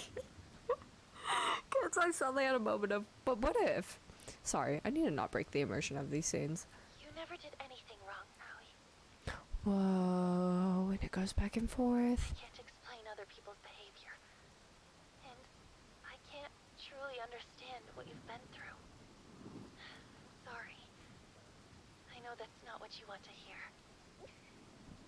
Oh, it goes back and forth between the two. But oh, I love that. What do you do when it all gets too much, Noriko? She kills people. Me? Well, Think. I mean, you know me better than anyone. When it all gets too much, I run. I hide away. I tuck myself in my apartment and swear to never leave the safety of its walls. put it this way. I don't deal with things as well as I should. Oh, so she's self-aware? I never would have guessed. Me neither. When things get overwhelming, my mind feels frazzled. And everything just gets worse and worse. I get caught up in little rituals, little habits. And I can't break free. I can't tear my mind away from the repetition. From the endless doubting and second guessing. I know. I can't keep going like this. Something has to change. As much as I want to help you, this is something only you can do, Aoi. Wow, so I really fumbled. I really fucked up going after her initially, didn't I? Damn, okay. That's why you trust your instincts, friends. Yeah, but if nothing else, I'll always be here for you. Whether you want to break down and cry on my shoulder, or use me as a punching bag, or just vent to me, I'll be here. Noriko, thank you. I think you finally understand. What did she do in the past? I need answers. I'm trying, girl. I really am. I'm going to make a change. I'm going to quit my stupid job and join you at work on Monday. I really hope everything goes well for her. I promise. I hope to God. I promise I'm going to get through this. I believe in I know her. you are. I never doubted you. Thank you. I'll talk to you later. Okay? Okay. I'll look forward to it.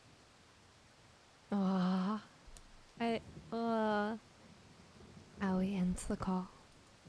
I'm not sure if I feel better after that discussion, and I honestly can't tell if Aoi feels better either.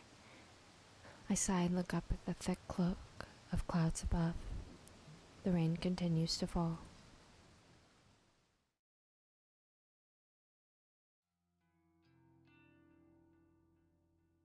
Ooh. Oh. I just got you. I'm again covering it. There was an achievement at the bottom of my screen. And I remember seeing it on the Steam page. It's make a bond with Aoi. So I made the right decision there. And that's why you always save before you make decisions. The day drags on and on. Since I don't work weekends, I never really know what to do with myself during my free time. Oh god. The library yesterday was nice, but I don't want to hang out there again today. So far I've spent the day simply reading at home and brewing the occasional cup of tea to stave off my hunger. God, Jesus, yes. I will say that time and time again. I keep checking my phone, but Aoi hasn't replied to any of my texts. Even when I call, she lets it go to voicemail. Maybe stop trying to do that then. I don't even have any new requests to attend to. I was hoping I would get at least one this weekend to occupy my time. To take a break from reading Strange Flowers, I decide to browse through noise and see what's happening in my social circle. Though I'm not close to any of the people I'm connected to, save for Aoi, reading through their posts always lifts my mood. Rather annoyingly, the first post I come across is from Tomoe. Tomomo! Bitches be trippin' if they think they gonna steal my man. We thick as thieves. He getting lucky tonight. Kind of reads like a DDLC poem, you get what I mean? The garbled post is accompanied by a photo of her and Shinya getting cozy together. Shinya looks more than a little nervous. I would be willing to bet that Tomoe is the first girl he's ever snuggled like this. She really just said Shinya has never touched a woman. I can't figure out why she's so interested in him, or why he's into her for that matter. At first, I thought Tomoe was just trying to bug me, to annoy me by pursuing someone she thought I wanted. But surely this is taking it too far, right? Haven't I made it clear that I just don't care? As for Shinya, maybe that boy really is into the blow-up doll look. I guess I understand him less than I originally thought. Or they're both trying to make you jealous, I don't know. I noticed that I've been frowning while looking at Tomoe's post, so I decided to slam my finger down on the thumbs down button. Can they see that? Yeah, okay, they can. A text box below the post now reads, Noriko Kurosawa, dislike this. Maybe don't do that. My frown breaks and I smirk. It feels somewhat satisfying to publicly dislike Tomoe's posts, so Jesus Christ. I can imagine Tomoe's face going tomato red when she reads the notification. With a little giggle, I scroll past the post and keep browsing my feed. As expected, it doesn't take long to find a post from Shinya himself. It's out of character for him, but he's actually not posting about criminal cases and detective work for once. Shinya with a capital S, Fujikawa, 13 hours ago. I never believed in love until I met her. She swept me off my feet and showed me how to become a better man. She makes me want to be the best person I can be. I really hope there's a photo attachment because I have a theory. My heart goes out. Oh, okay, yes. Oh my god. My heart goes out to my darling Tomoe. 2 days together and counting. Oh dear. I look forward to every day because of you. Thank you. God. Yeah, me too, girl. I involuntarily gag and continue scrolling. Nothing else in my newsfeed really compares to those last posts. My sister wrote something about her sucky job, and a few co-workers posted about how grief-stricken they were about Akane Tsurumaki passing away unexpectedly. Akane Tsurumaki, followed closely by Eiichi Hanada, and, long before them both, Ruri Hatano. The one who started it all. 3 strangers, 3 people dead, all because of Corpse Girl. People wanted them dead, and because of that, I also wanted them dead. I won't forget their names. When Corpse Girl rises above the muck and filth in this world and becomes truly famous, I'll share a toast to their memories. Until then, I need to trudge forward. I need new targets, new victims to launch Corpse Girl's name into the stars. If Corpse Girl's website becomes more than an urban legend, more than a rumor whispered of in the shadows, then no, I need to take it slow. I can't get too far ahead of myself. I still need to put in a lot of work before I can attain my goal. But the only way I can move forward is if more requests come through the website. There has to be a way to promote the site. Flashy advertising is out of the question. I don't want the site looking like a gimmick people can visit simply to pass the time. I need word of mouth. Testimonials. So far the site has claimed 3 victims. I need the original requesters to spread the word about how effective the website really is. Yes, that would be perfect, but I obviously can't get in touch with them now. They remain anonymous when they request a death. No one would willingly put in their contact details when doing something so shady anyway. I sigh and scratch my head.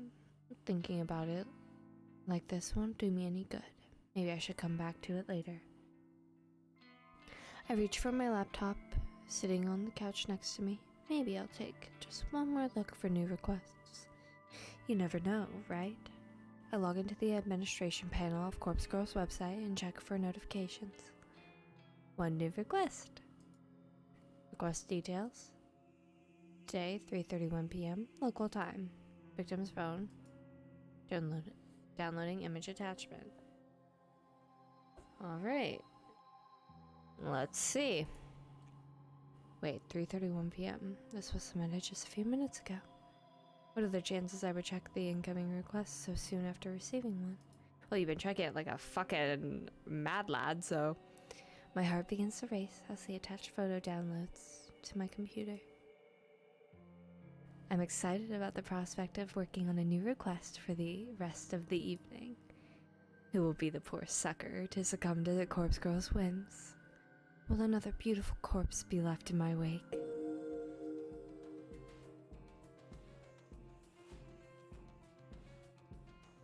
Yeah. I knew it'd be something like that. My heart skips a beat, and my hands instantly turn cold. What the hell? A photo of myself appears on the screen. Did you not recognize your own phone number, babe? Just curious. It's the very same image used for my company ID tag. I'm not smiling in the photo, or in real life. Is this some kind of joke? Somebody is requesting my death. Someone's going through, and this girl's not gonna die, and they're gonna be like, something's fishy with that. Somebody is requesting my death. I mean, it's not uncouth, you know, like that could happen. Somebody wants me dead? Oh dear.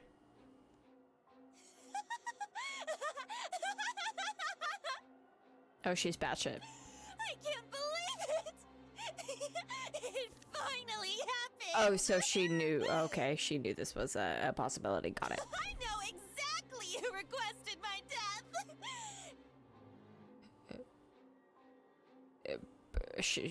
Noriko, would you like to share with the class? Tomoe! Okay, you don't know that. That stupid, vapid bitch! Okay.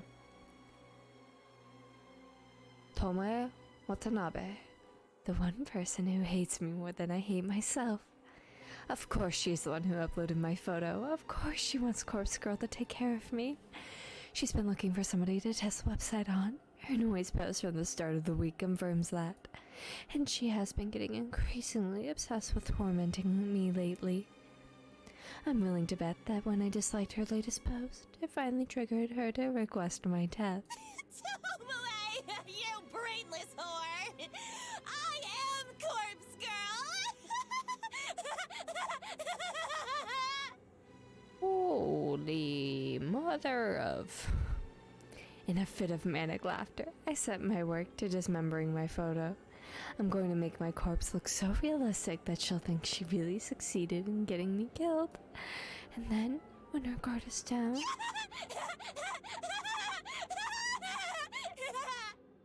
Uh-huh.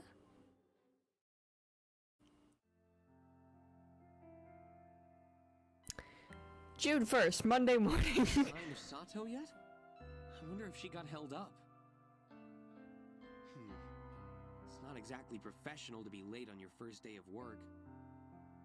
I grind my teeth and hope Shinya can't sense my anxiety. She'll be here. I don't believe the bitter words that tumble out of my mouth. I send another message to Aoi's seemingly abandoned phone, not really expecting a reply. She's not the only one absent. Tomoe isn't here either. He doesn't need to tell me that. I've been watching her desk like a hawk ever since I came in this morning. There's a small surprise waiting for her in the top desk drawer, courtesy of yours truly. I've been eagerly anticipating her arrival for an hour now. Late night last night, so I wonder if she woke up on time. I taste something foul in my mouth. I don't really need Shinya's recap of his night with Tomoe. Don't you have work to do? Of course, I need to. His vocalized thoughts trail off as he wanders away.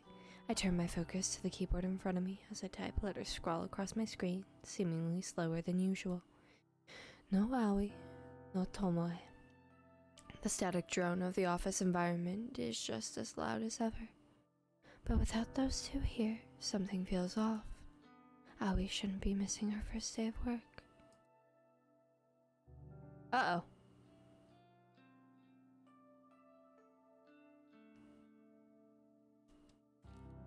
Sorry.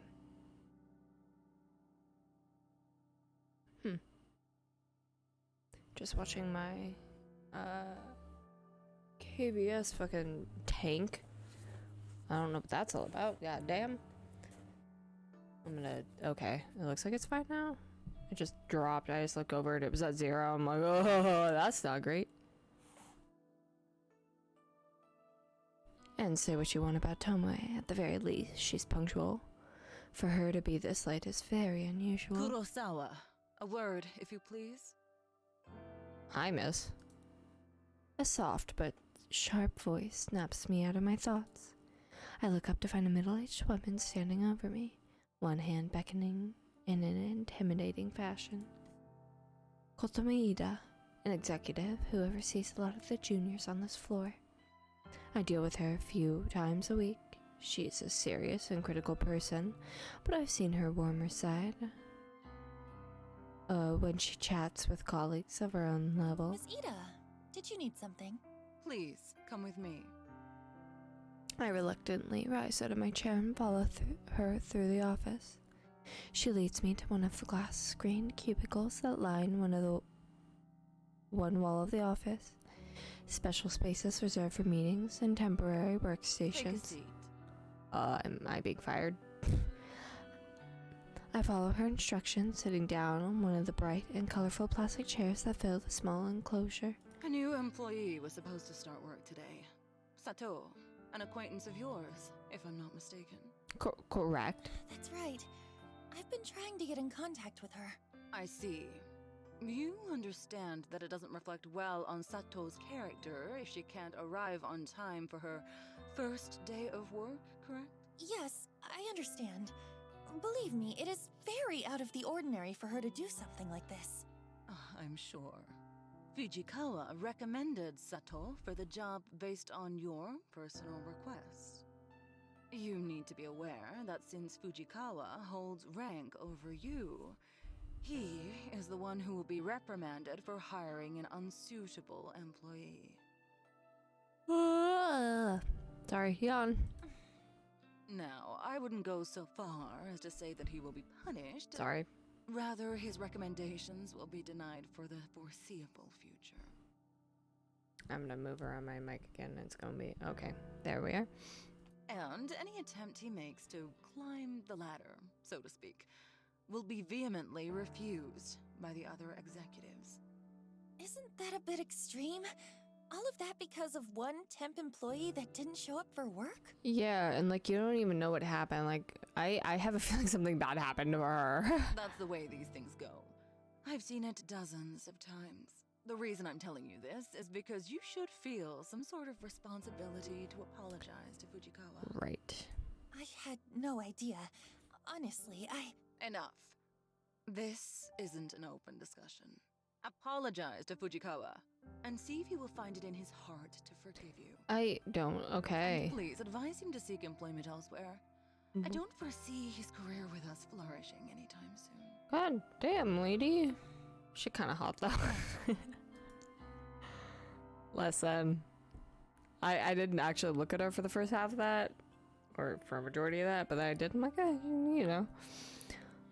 Kotomi abruptly exits the cubicle and leaves me alone, sitting in a stupid-looking green plastic chair. I take some time to compose my thoughts before also walking out. I don't know what to say to Shinya. I don't even know if I should say anything. Surely, Kotomi, being a bit extreme in effectively halting Shinya's career in Tebunjin. This is all because I've recommended Aoi for the job. I feel like an idiot, but how was I supposed to know that Aoi would prove unreliable? And still, it's far too extreme. Kotomi is out of line. Something else is at play here. I can feel it. Maybe Kotomi wants Shinya gone for her own reason. Sorry, God.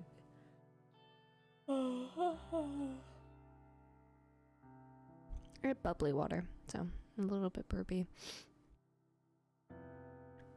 But I can't imagine why. He's a junior employee, not exactly the type to step on anyone's toes and make enemies.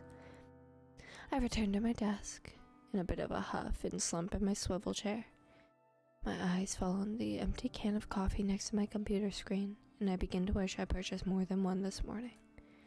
Glancing over the top of my screen, I can see that Tomoe still hasn't arrived. Maybe I'll have to wait until tomorrow for her to find the gift I left for her. I'm sure she'll love it. Girlie, what'd you put in the drawer? I don't enjoy my walk home through the park this evening as much as I normally do. There are too many things weighing on my mind. Aoi, Tomoe, Shinya, Kotomi. Why is it that I am increasingly finding myself drawn into office drama? I don't want to deal with any of it. I just want to pursue my own goals. Working at the office is a means to an end, a way to keep a roof over my head and have money to achieve Corpse Girl's ambitions. If I could quit, I would, but I can't, not just yet. I wonder if I could monetize Corpse Girl services. Users could pay a fee to request a death, or I could even just accept donations. But I get the sinking feeling that asking for money will reduce the amount of requests I get. The number of requests coming in is already depressingly low. If I reduce it any further, I'd be in trouble. As I draw closer to my apartment building, my phone cries out for attention. I bring it to my ear with a swift hand. Aoi? Noriko. Hey girlie, what's up? What's the deal? I've been trying to get in touch with you all day. And all last night, apparently. I'm sorry. I'm so sorry. I couldn't bring myself to come into the office. She promised, but also considering our situation, I'm not exactly going to hold her to that. Well, I gathered that. Tell me why. You know, just the stuff I normally have to deal with. For real? What are we talking about here? Stalkers? Or your own battles? I left the apartment twice. I really did. But I had to go back inside each time because it didn't feel right. I had to check a few things and then check again and... Oh.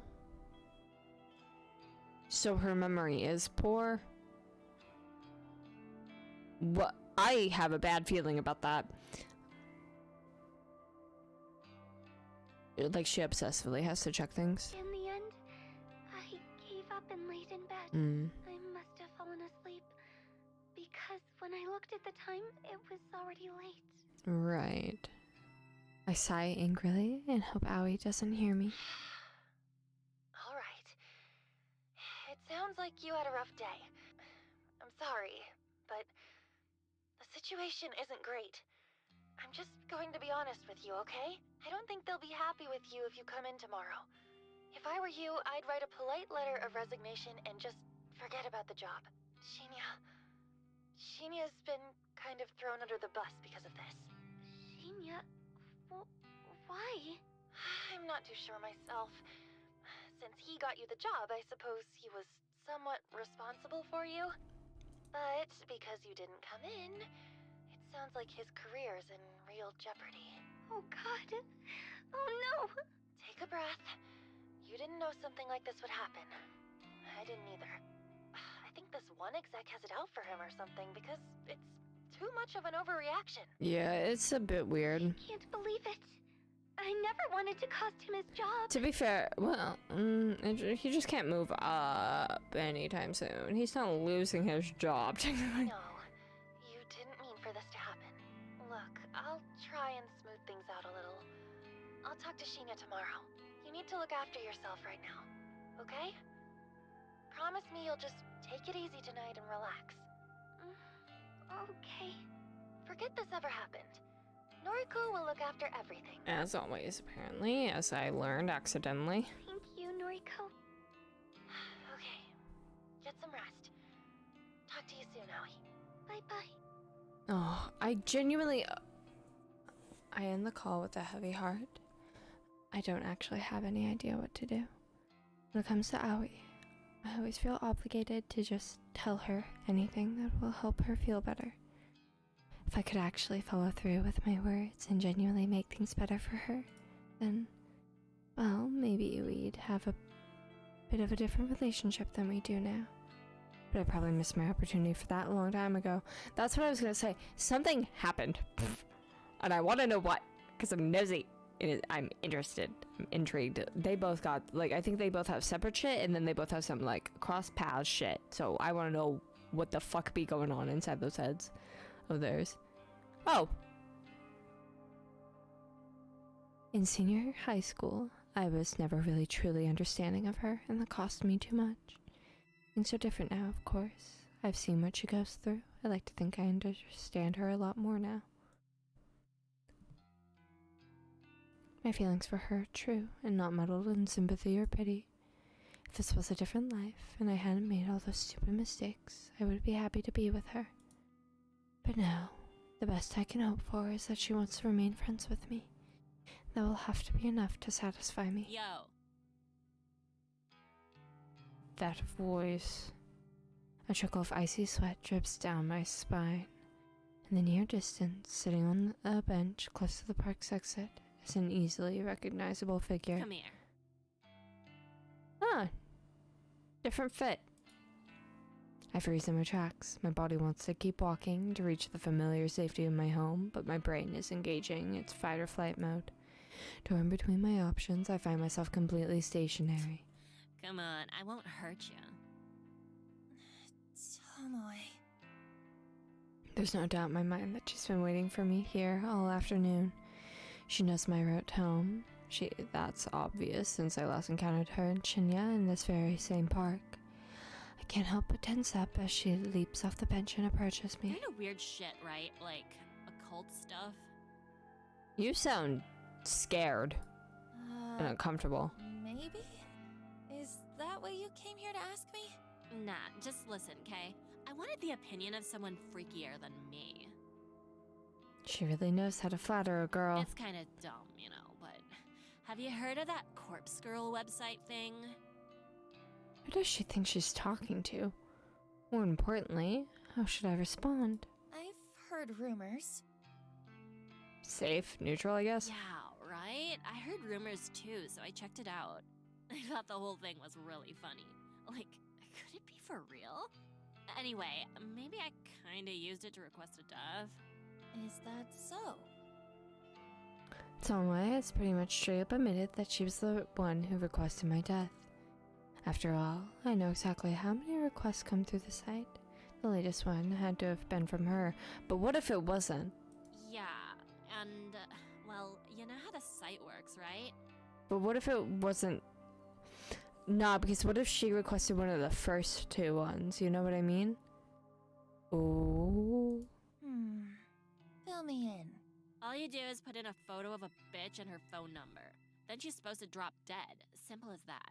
Thing is, no one knows how it works. Or if it works, actually. Right.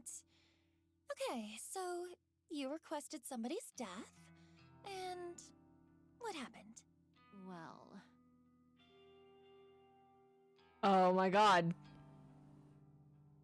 This is it. This is where she admits that she uploaded my photo. I've caught her You red-handed. see, the dumb bitch went and died. I knew it. I knew she requested the first fucking girl. Oh my god, I fucking knew it. So that leaves the question, who the fuck requested Noriko's death?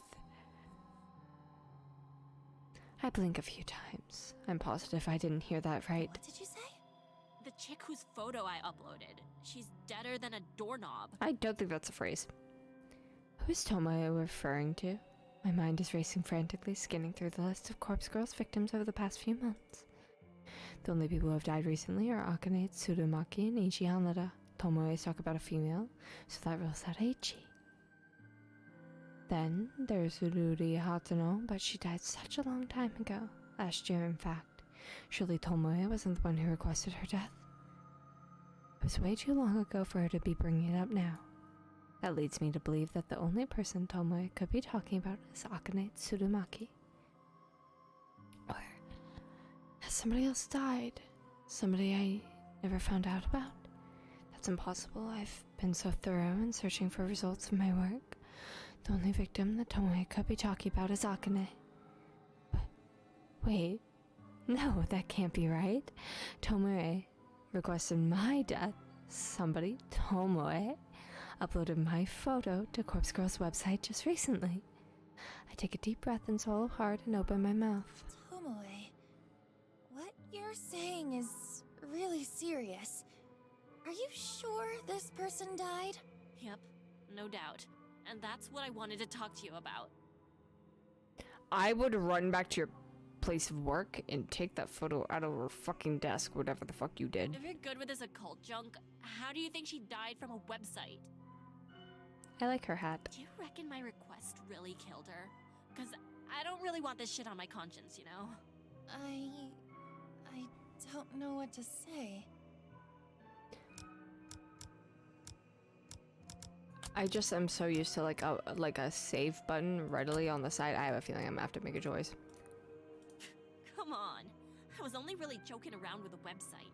Didn't think for a second that it could really work. But now, this bitch is cold in the ground, and I can't sleep at night. Keeping Shinya close is the only thing making me calm lately. Tomoe seems to be showing a little remorse, which I didn't think she had in her. If she thought the website was a joke, then fair enough. It's only natural that she wanted to play around with it. Then again, I'm kind of offended. She figured the whole thing was fake. Corpse Girl has worked too damn hard to be considered a joke.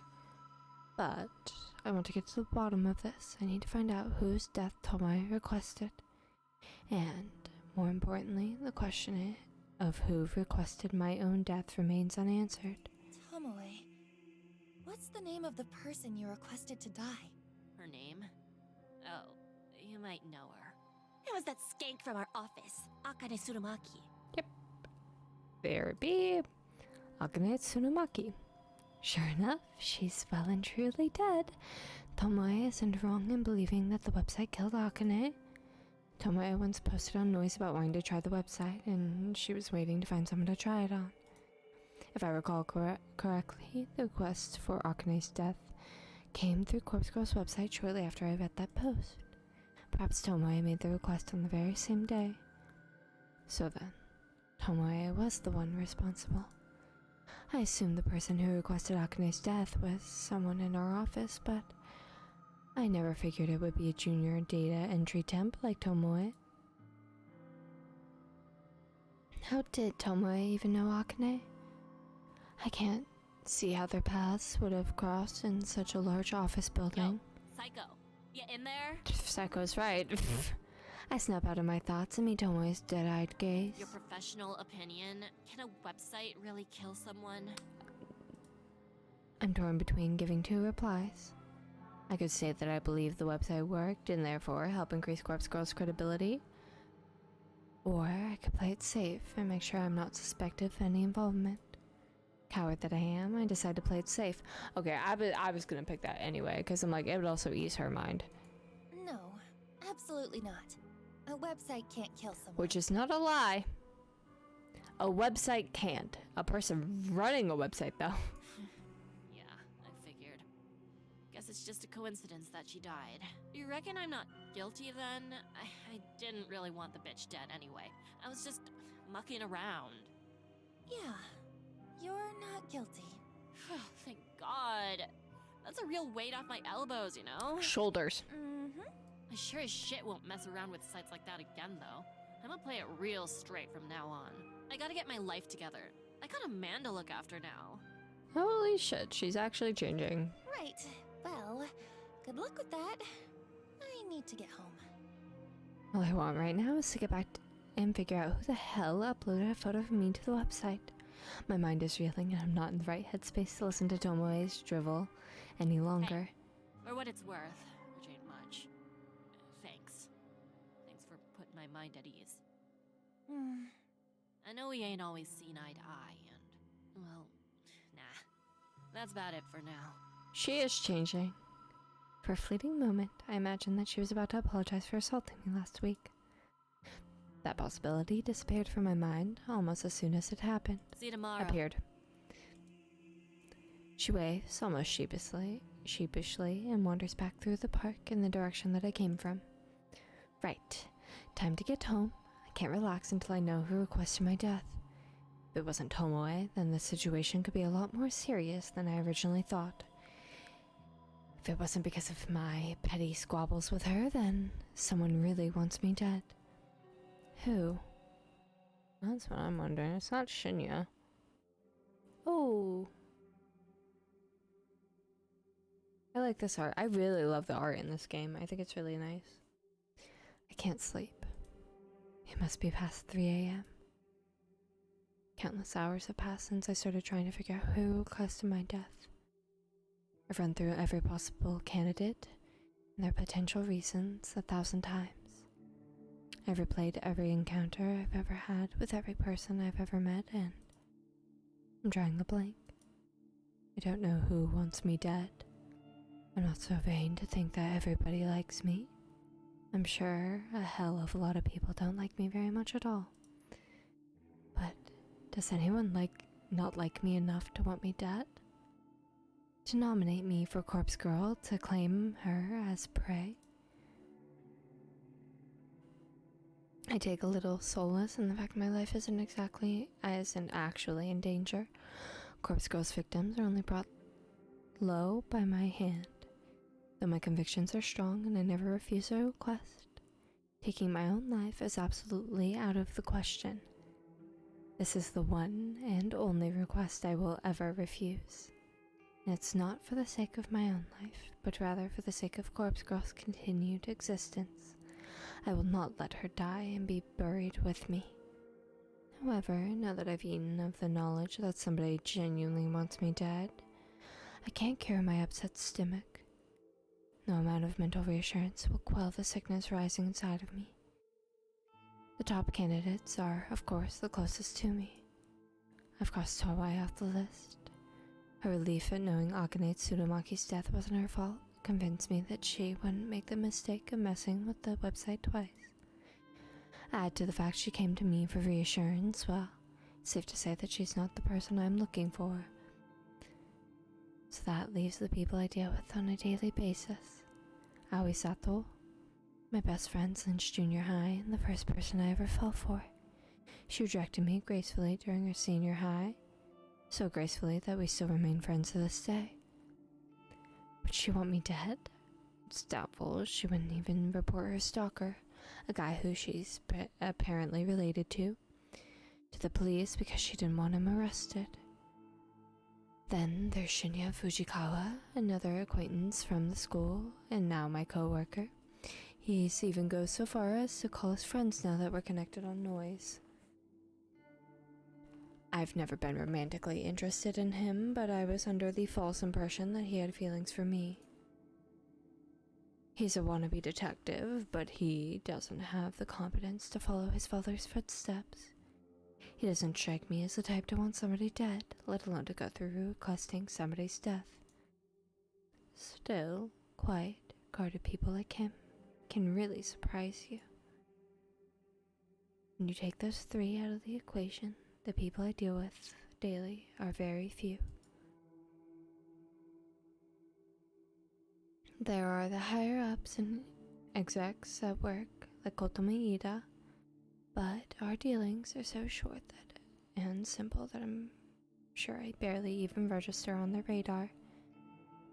If I extended my list of candidates to include people that I don't deal with regularly, but who are technically still part of my life, then the list gets a little more interesting and harder to narrow down.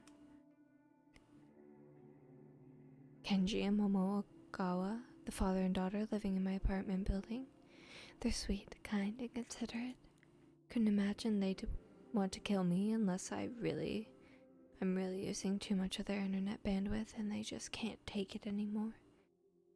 There's my eldest sister, of course, Yuriko Kurosawa. We haven't talked in over a year at least. she's scum, but probably not the type to randomly elect her own sister for death. Probably. She's on parole, so I have to believe she wouldn't do anything to jeopardize her freedom. And there's Mother, Asuna Kurosawa. She's simply not in a position to submit my details to Corpse Girl's website. She's in a mental asylum, isn't she? My struggling brain can't think of anyone else currently in my life. I have a very small social circle, it's true. All the people that fill my newsfeed have either already been named on this list, or they're from such a small, long ago part of my life that they wouldn't even remember I exist anymore.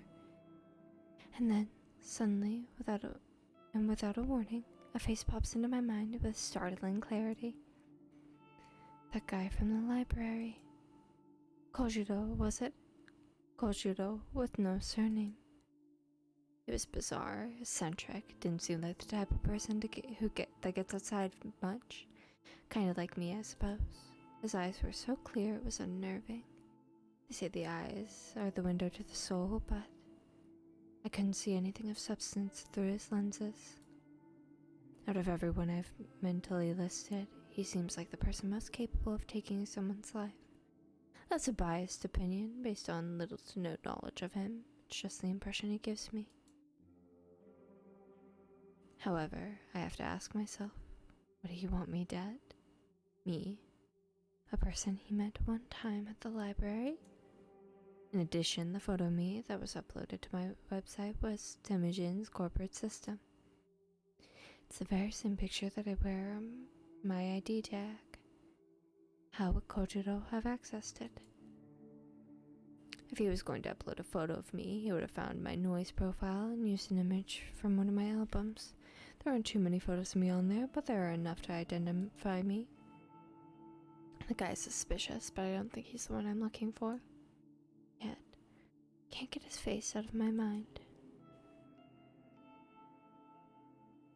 On a whim, I snatch up my phone from beside me and unlock the screen. The bright light shines like a beacon in the darkness and nearly blinds me, but I squint to navigate the noise app. Kojiro. He told me his noise tag, didn't he? If I can remember it, it'll save a hassle of having to look through hundreds of profiles with the name just to find him. What was it? At Kojiro? No, too simple. Koji! Koji something. I start to type different variations until an auto-predicted result pops up. Koji. I knew it. I remembered. That's the one. I tap the result and instantly arrive at his profile. The info in his About Me section is pretty vague, but judging by the display photo, I'm certain it's the right guy. Koji. Just your average guy. Taking my days one at a time. Introvert. Antisocial, anti-establishment, anti-everything. Lol. God, this dude is a piece of work. I like peanut butter though. Never mind. He's clear. He's clear in my book. Never mind. He's clear. I take back everything bad I've said about him. That's enough. I scroll through his feed and see that he hasn't posted anything for quite some time. His most recent post is from about a year ago, and it's just an updated version of his display picture, where he's cropped out a woman's face and body so the focus is just on him.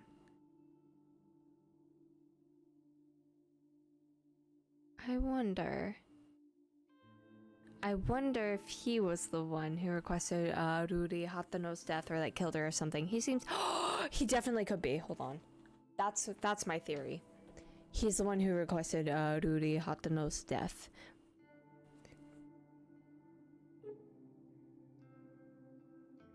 No noriko. Hey, is this Kojiro from the library? It's Noriko. Kurosawa. Since it's past 3 a.m., I'm not expecting a reply until I instantly receive a message in response. God, so he's never shaved, is that it? Hi. Late night? You replied so quickly. Sorry, I merged those words. I swallow and gather the nerve to ask him what's on my mind.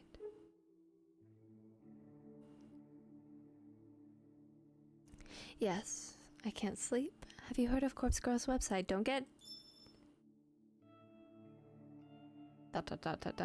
So the screen states he's currently typing a message, but then the notification disappears and no message comes through. Is he ignoring me? Then... Why does he type like that? So he does know about the website. The question is, was he already familiar with it, or did he just look it up after I mentioned it? What are your thoughts? Is it real?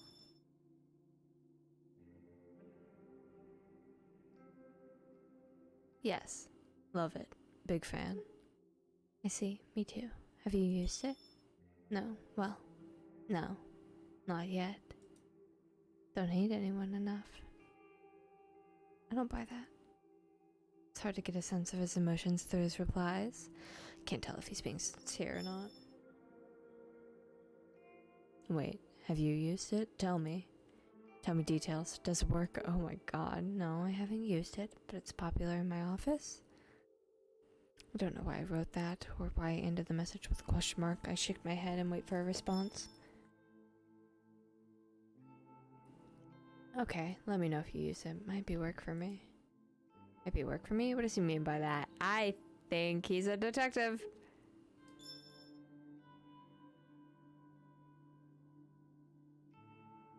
Oh my god. Oh my god, they work together.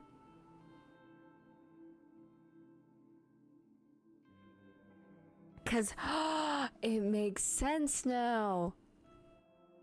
At the beginning of the game, I still, bless her heart, can't remember her name. God rest her soul.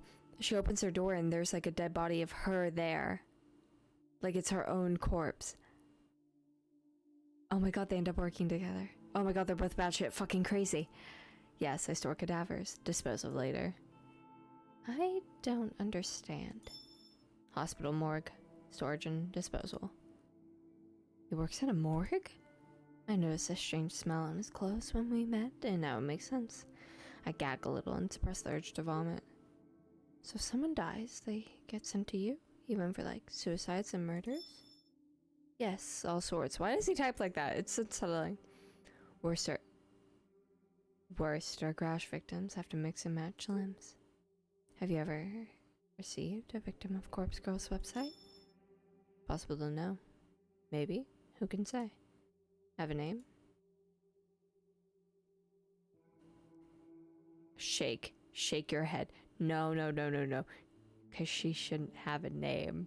Girl, you cannot be that dumb. I know it's 3 a.m., but you cannot be that dumb. A name. Can he look up names of the bodies he's received? Can you look up such a thing? Yes, cadavers are ID'd, mostly. Know a victim?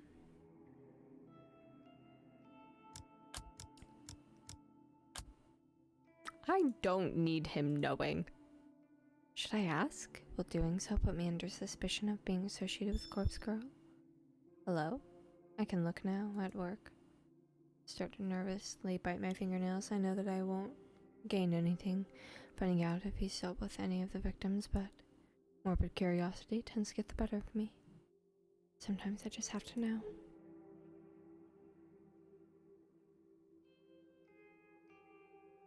Oh! Okay, that was the... Okay. At least she went with, like, the safest one. Because then if she takes any heat from it, she can say, oh, I was told by someone that they did this. Okay. Okay, a second. No, correct spelling? Got an M Tsurumaki and Akane Tsurumi. It's not right. Close though. Okay, more names. Ichi Hanada. Alright, now you're spiraling.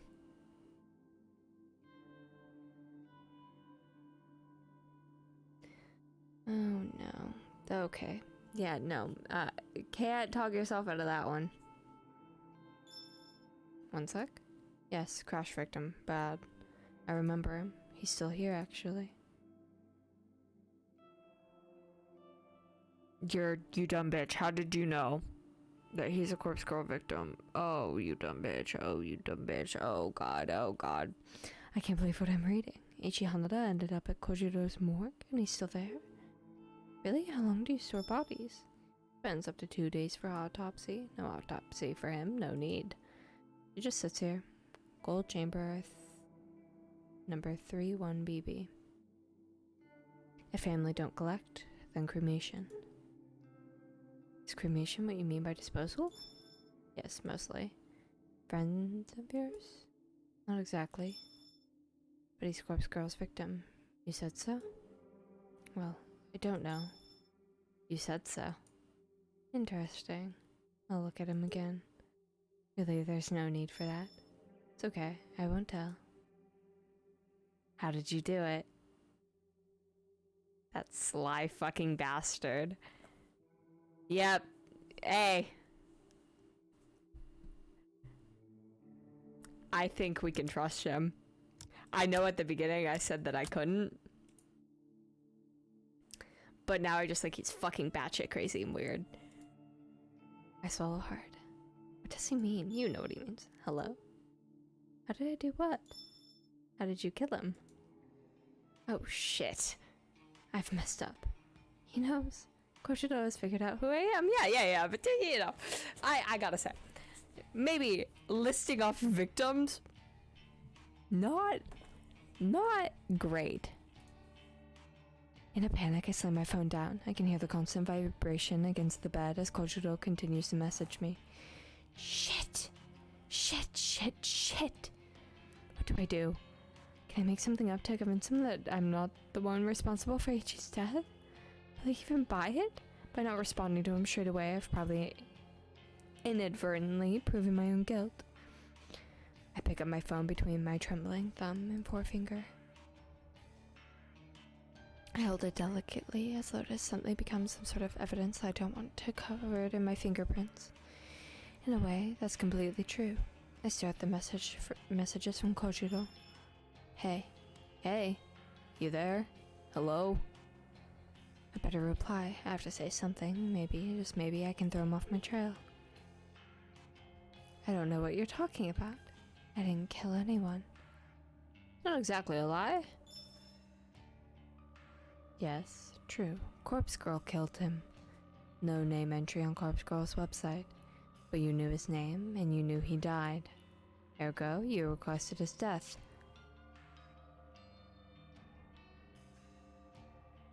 Oh.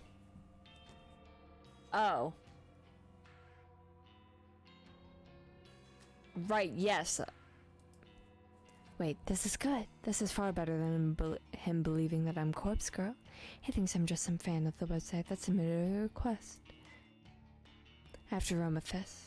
I can't let him know the actual truth. Okay, you got me. I used the website to request his death. Ha! Wow. Bad. So the site is real. Amazing. This is exciting. Are you happy he's dead?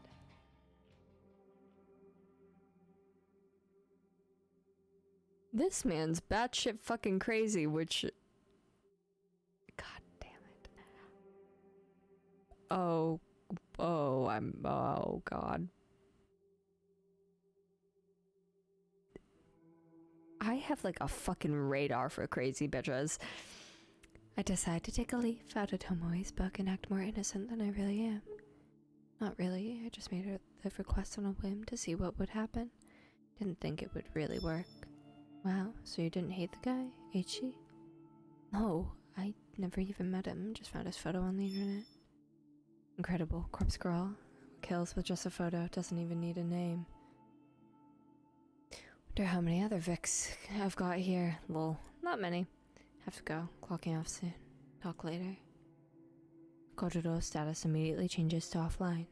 I breathe a sigh of relief.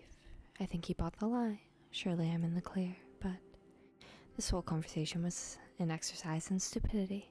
I nearly shot myself in the foot because of my own insatiable curiosity. I shouldn't have contacted Kojiro at all. The only positive thing to come out of this is learning that Kojiro works at a hospital morgue. I could potentially take advantage of this, but my sleep-deprived brain can't quite work out how.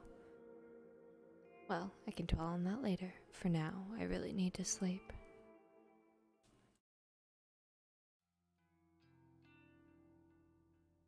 June 2nd, Tuesday morning. Wow, so much happened in a day.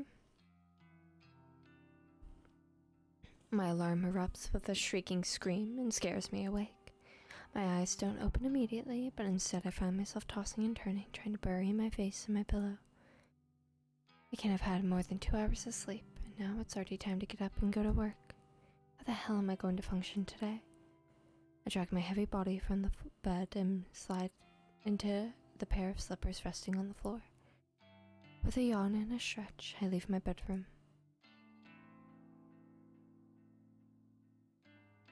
I stand in the kitchenette connected to the living room for a few moments, completely absent-minded. I open the refrigerator and stare blankly at the dismissal contents. A small tub of peach yogurt sits on the top shelf, and a half-empty jug of oolong tea rests at the bottom. I grab the yogurt and peel it off the lid without even fetching a spoon, or simply pour a little into my mouth.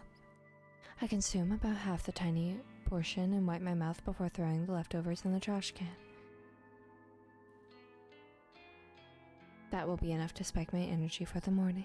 When you normally run on an empty stomach, any amount of calories can work as a pick-me-up. I make a mental note to collect 2 or 3 cans of coffee from the convenience store on my way to work. They should carry me through the rest of the day. The rest of this early morning is spent applying makeup and getting dressed. I'm out the door at the same time as every other day.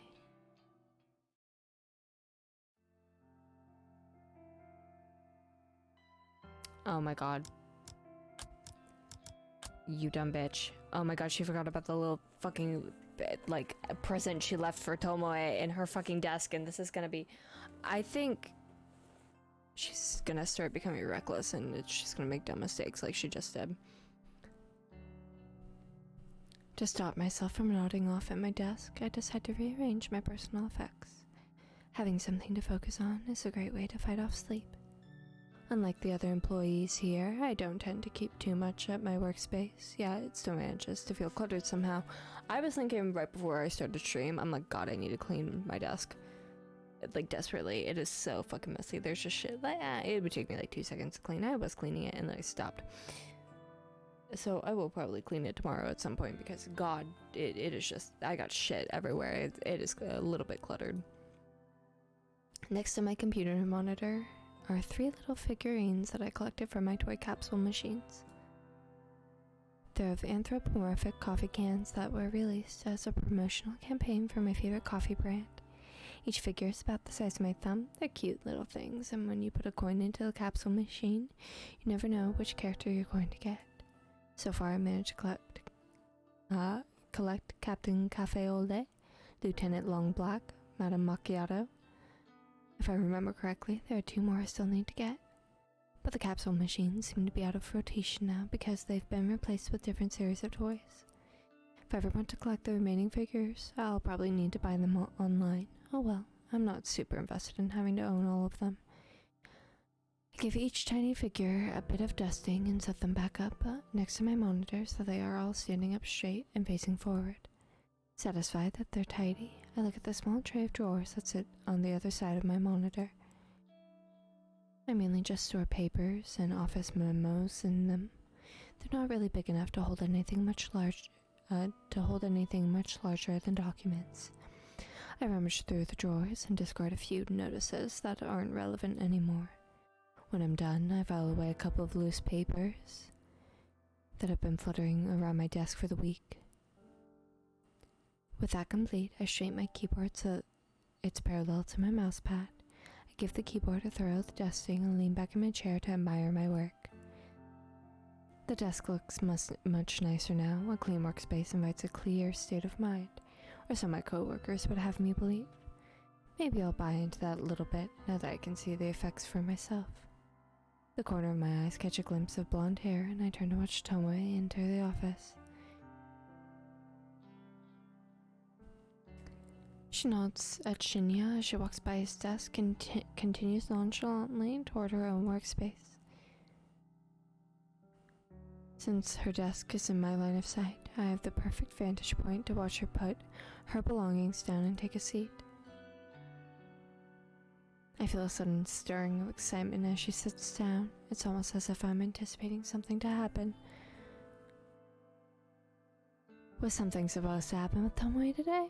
Have I forgotten something important? Yeah, something very important. Something that you maybe should have, rescinded. My tired mind can't focus on those thoughts. I try to ignore the mild surge of adrenaline that started pulsing through me when she took her seat. I distract myself by starting up my computer and looking over at the list of today's tasks. It looks as though I need to correct a few entries I uploaded to the company server yesterday. In my previously distracted state, it's possible I made a few typographical errors. That's fair enough. I'll get to work correcting the data. I open up a few programs and listen to the whirring of my computer tower, nearly drowned out in the clamor of the office environment. The next sound I hear eclipses the noise of the computer in the office, completely and absolutely. She's gonna scream. Yeah. A terrified shriek slices through the air like a knife, leaving a deathly ringing silence in its wake. I scramble to my feet purely out of instinct, scanning the source of the scream. I don't have to look very far before my eyes fall upon a distressed Tomoe kneeling on the floor and clutching her face. She is on the ground next to her desk, staring down unblinkingly, her fingers white from the strain of clawing at her own head. In the sudden chaos of people rushing to her side, I somehow manage to notice that one of her drawers on her desk is wide open. An open drawer? As tired and exhausted as I am, the significance of the open drawer isn't lost on me. I immediately realize why my body subconsciously felt excited when Tomoe came into the office this morning. I left something in her desk drawer, something I wanted her to find. Yesterday's obsession with discovering the identity of the one who requested my death caused me to forget my rebellious strike against Tomoe. Don't tell me you... Oh my god, she edited Tomoe's corpse, didn't she? I left something in her drawer yesterday, thinking she was the one who submitted my photo to the website. Then she didn't come into work, and it completely slipped my mind. After she confessed to requesting Akane Tsurumaki's death, I erased my suspicion of her being the one who targeted me, but I didn't remove the item from her drawer. I'm in deep, deep shit now. Before I can even lurch forward from behind my desk, Tomoe turns her head to face me. Her cold, grim eyes lock onto mine, refusing to let go. A trickle of crimson blood seeps from her scalp, where her fingernails pierced her skin during her panicked scream. Swallowing my nervousness, I break eye contact with her and stare down at the flat object that was the focus of her outcry. It's a familiar photograph, a printed image on glossy paper. Traditional, old school, and just as effective as I'd hoped, though I can't make out all the detail from the distance. The composition of the photo doesn't elude my memory. Oh, well that's good. That's good. Good. Good that Tomoe won't go kill herself because of a photo. That's what I was thinking was about to happen. It depicts my very own corpse, toppled backward over a tombstone. A bloody slash traces across my neck. A laceration lines my stomach. A knife protrudes from my chest. That's from my breast. That's a fucking hell of a knife, dude. I don't know if that's a knife. That's like a steak. My black hair is a tangled mess, my dark eyeliner smeared and smudged. The grimace on my face is the unmistakable mask of death. Noriko Kurosawa, stoic and unflinching in death. Noriko Kurosawa, dead atop a random tombstone in some nameless cemetery. A bizarre yet ultimately unremarkable way to die. It suits me perfectly.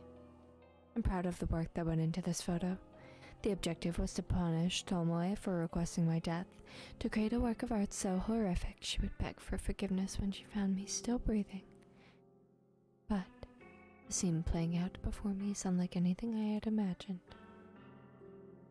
Tomoe's face is scrunched up with hatred, the veins in her forehead threatening to burst and shower the office with sanguine gore at any given second.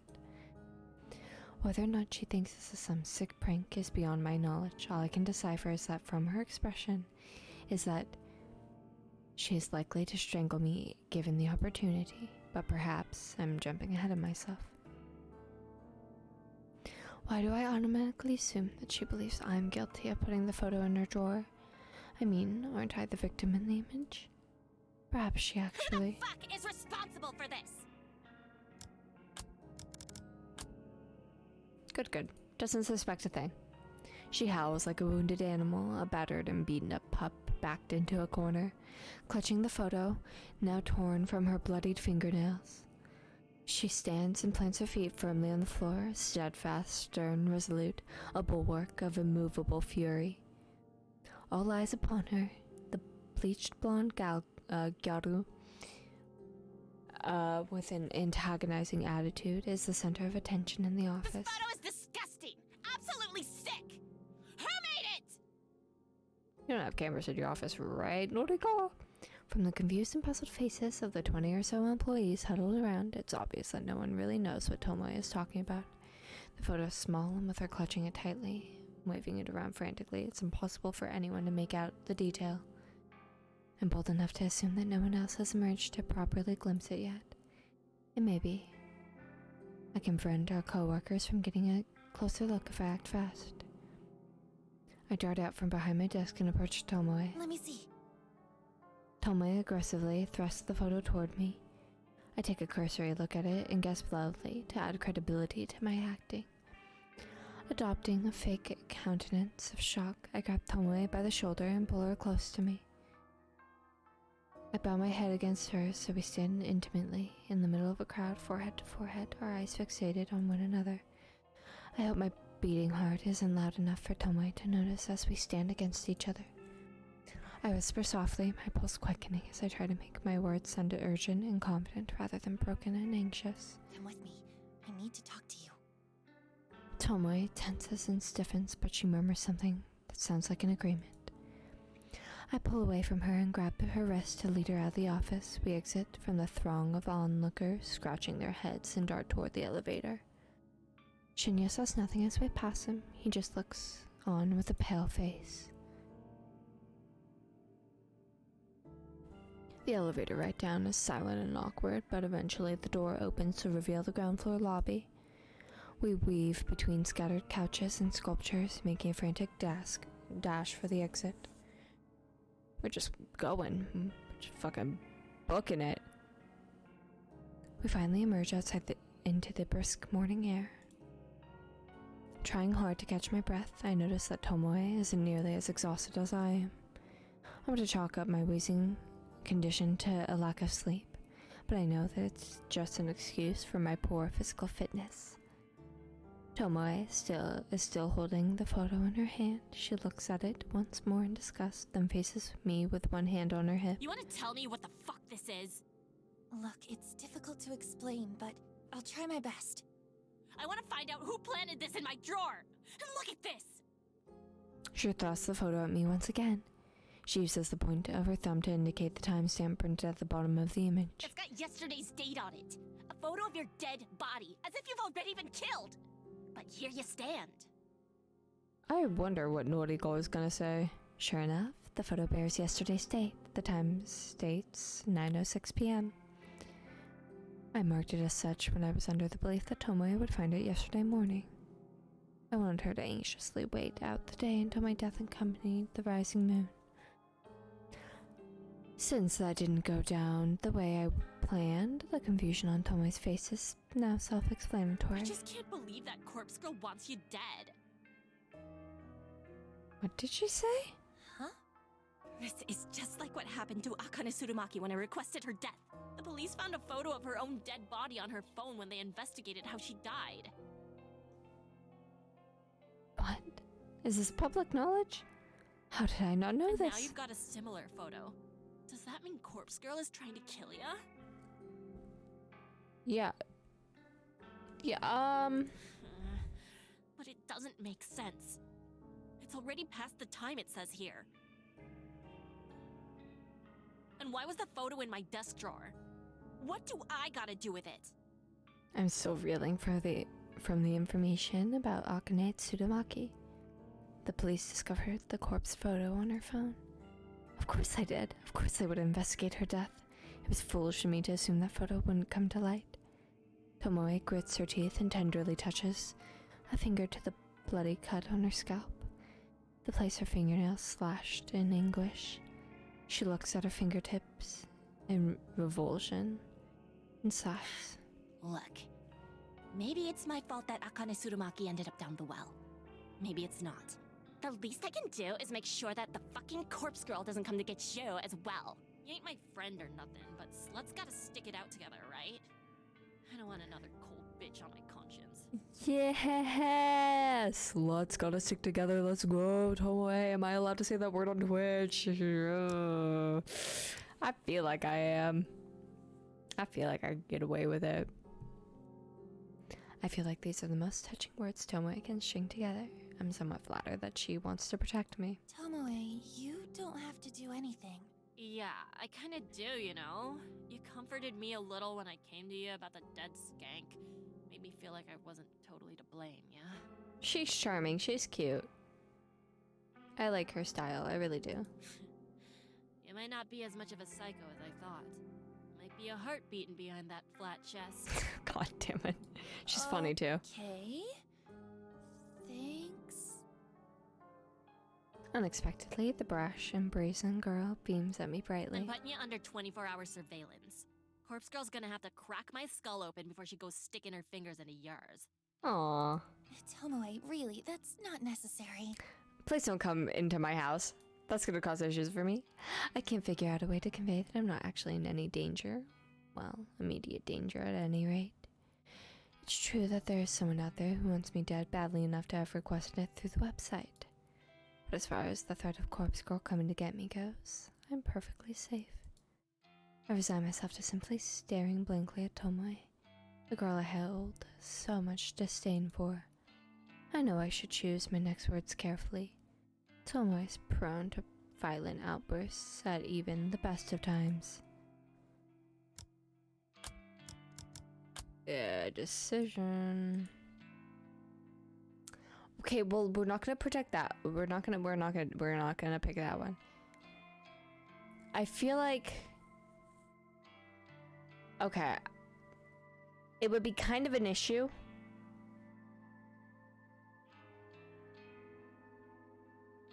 It would be kind of an issue for her to be watching me 24/7, you know what I mean? I am gonna pick this one first, but I feel like this one might be the right one. Thanks, but I'll be fine on my own.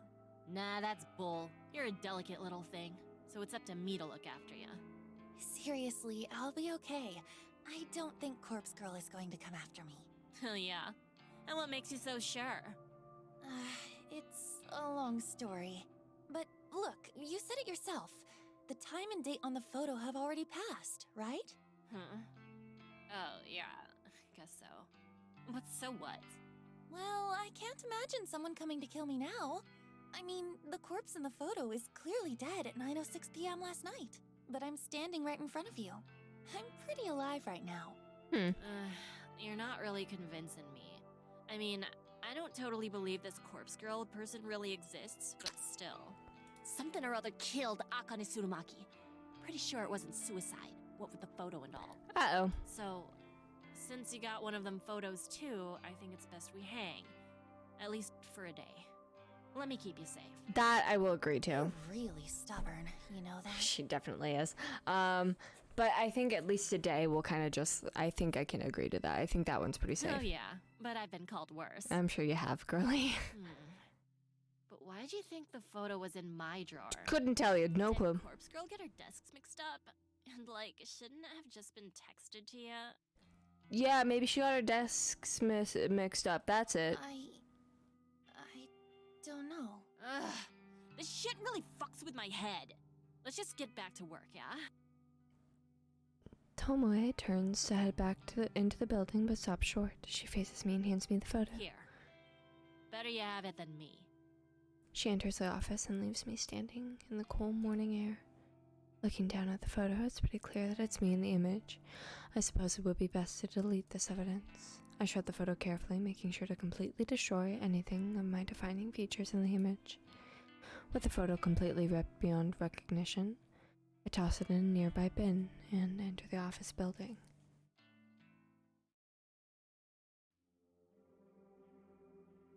After dealing with Tomoe, the rest of the day goes by without an incident. I'm thankful, mainly due to how exhausted I am from lack of sleep. When I finally get home, I crash on the couch and watch the sun vanish from the sky. It's late, but I can still make most of the night if I pull myself up from the couch. With great effort, I manage to stand and then make my way to the kitchen to brew a cup of tea. In my mind, I run through a list of things I should do during my free time tonight. I should check my website, requests, take a bath, or maybe get back into reading Strange Flower. Whatever I end up doing, I'm just relieved the day is over. With a steaming cup of green tea in hand, I retreat to my room and leave the outside world to continue turning without me. Oh, we're back at work. June 3rd, Wednesday morning. Let me take a sip of chamomile tea. It's long since gone cold. Ooh, it still tastes really nice.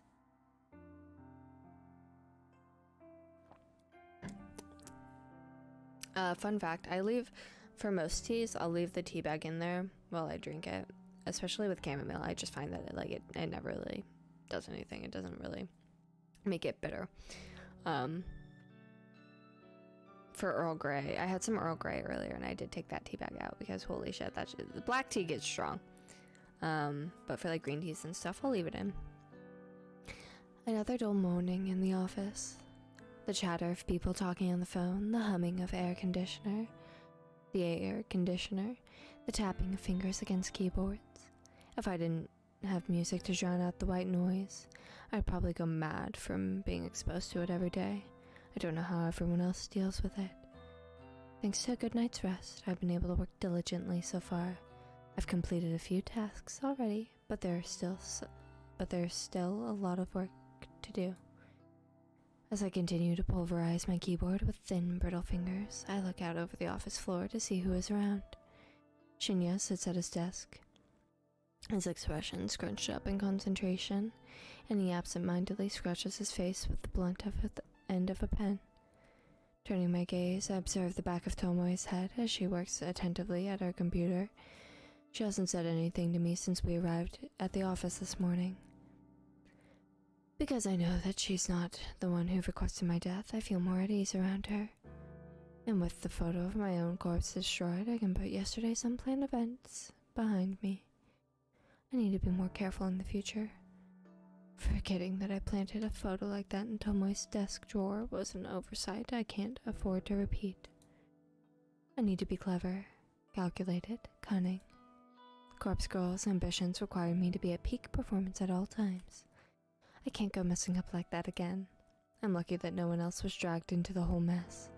Imagine if I did something so stupid when trying to kill a real victim. I would have ruined the entire operation.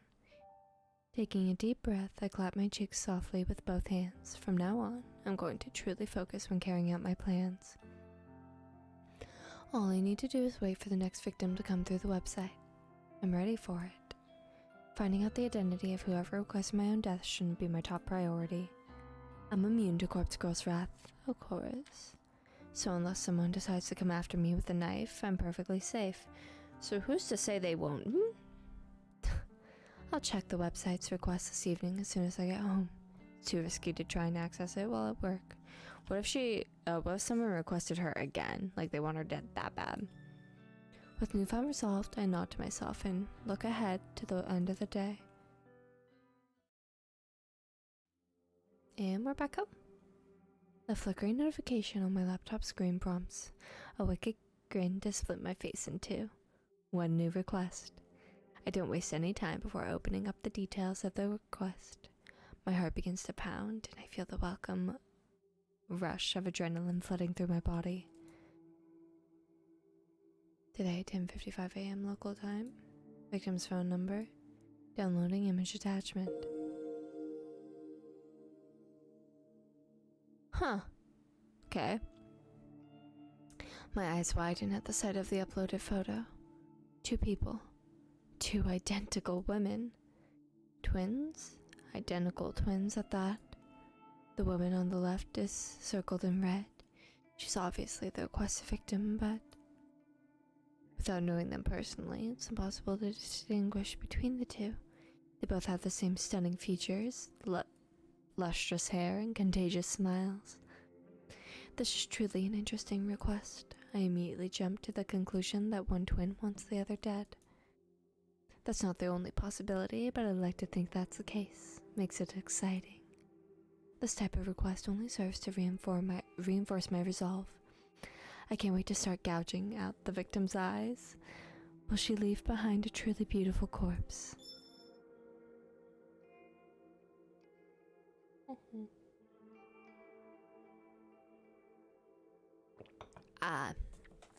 My throat is reaching that point.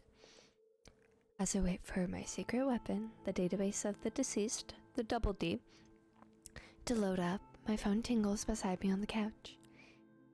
It's a noise message from none other than Kojiro.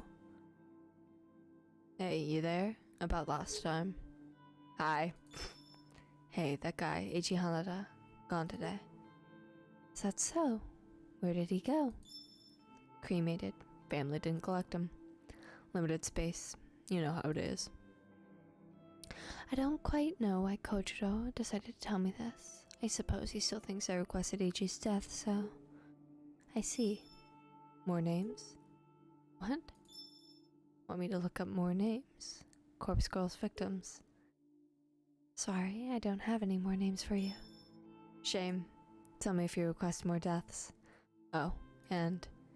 do you know her identity? Yeah, I would say she knows her pretty well.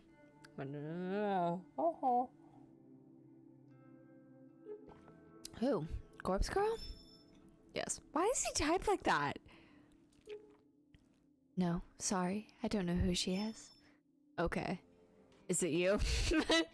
God, this dude is fucking... I told you he's perceptive. Jeez, are we back to this again? No, it's not me. I'm not as clever as all that. Okay. How does she kill? This dude is cracking me the fuck up.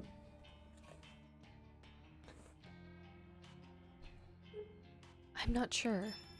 Okay. What do you know, lol? I just imagine every single okay is just in disbelief. All I know is that the victim receives a photo of their own corpse before they die. Everyone knows that. My dog knows that. This dude is fucking hilarious. It's a calling card. You had a request fulfilled. Tell me more. I don't know what else to tell you. Lame. Okay. By the way, I saw the photo. What photo? Eiichi Hanada. Photo on his phone. The calling card. Huh? How did Kojiro see it? Sure, he deals with dead bodies, but surely personal possessions are removed from the deceased before they enter the morgue. Depends, I think. I think whoever performs like an autopsy or like something has access to that stuff. I think whoever receives the body for handling just receives it. I need to play it cool here and not invite any more suspicion of myself. I honest to God don't think this motherfucker cares. I'm gonna be real honest with you, babe. I don't think he cares. I think he would... Are you talking about the photo that Corpse Girl supposedly sends to her victims? Yes. Funny thing, was definitely the guy. Photo didn't match cause of death. The photo didn't match cause of death. I remember crafting Eiichi Hanada's photo. Of course, it wasn't all that long ago. I used a base image of a corpse with dismembered legs hanging over a power line. It was a memorable image, after all. It was a memorable image after all. It made a fearsome sight, but it's not something that could easily be replicated by suicide, or by murder for that matter. So I never really expected Eiichi to wind up looking like the photo. From what I read in the obituary, he died in a traffic accident. He must have been driving, or he was a pedestrian. Either way, it was likely a collision with a vehicle. For starters, cadaver still has both legs. No legs in the photo. Did you know that? No, I didn't know. I've never seen the photo you're talking about. You haven't? Interesting. He doesn't buy it. Hold on. Boy, I got some fucking he did it. No, he couldn't have done because he couldn't have requested her photo. So Corpse Girl doesn't share with the requester. Hang on. Okay. So only the victim sees the photo. Okay. What are you, fucking Sherlock? Asking me to be your Watson? What's going on here?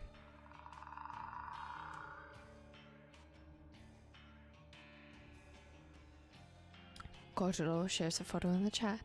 Sure enough, it's a snapshot of the corpse photo I produced for Ichi Hanada. He must have copied it from the victim's phone.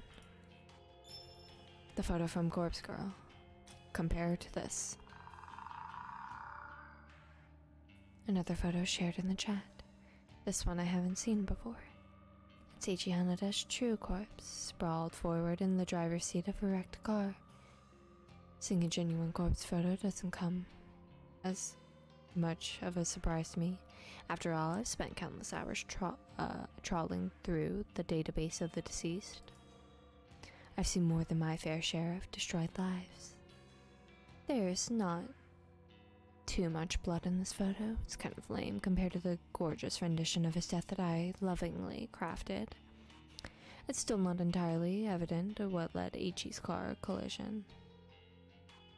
And this very well could have been a genuine accident. For my own ego, I have to at least pretend that Corpse Girl had a hand in it. Thoughts?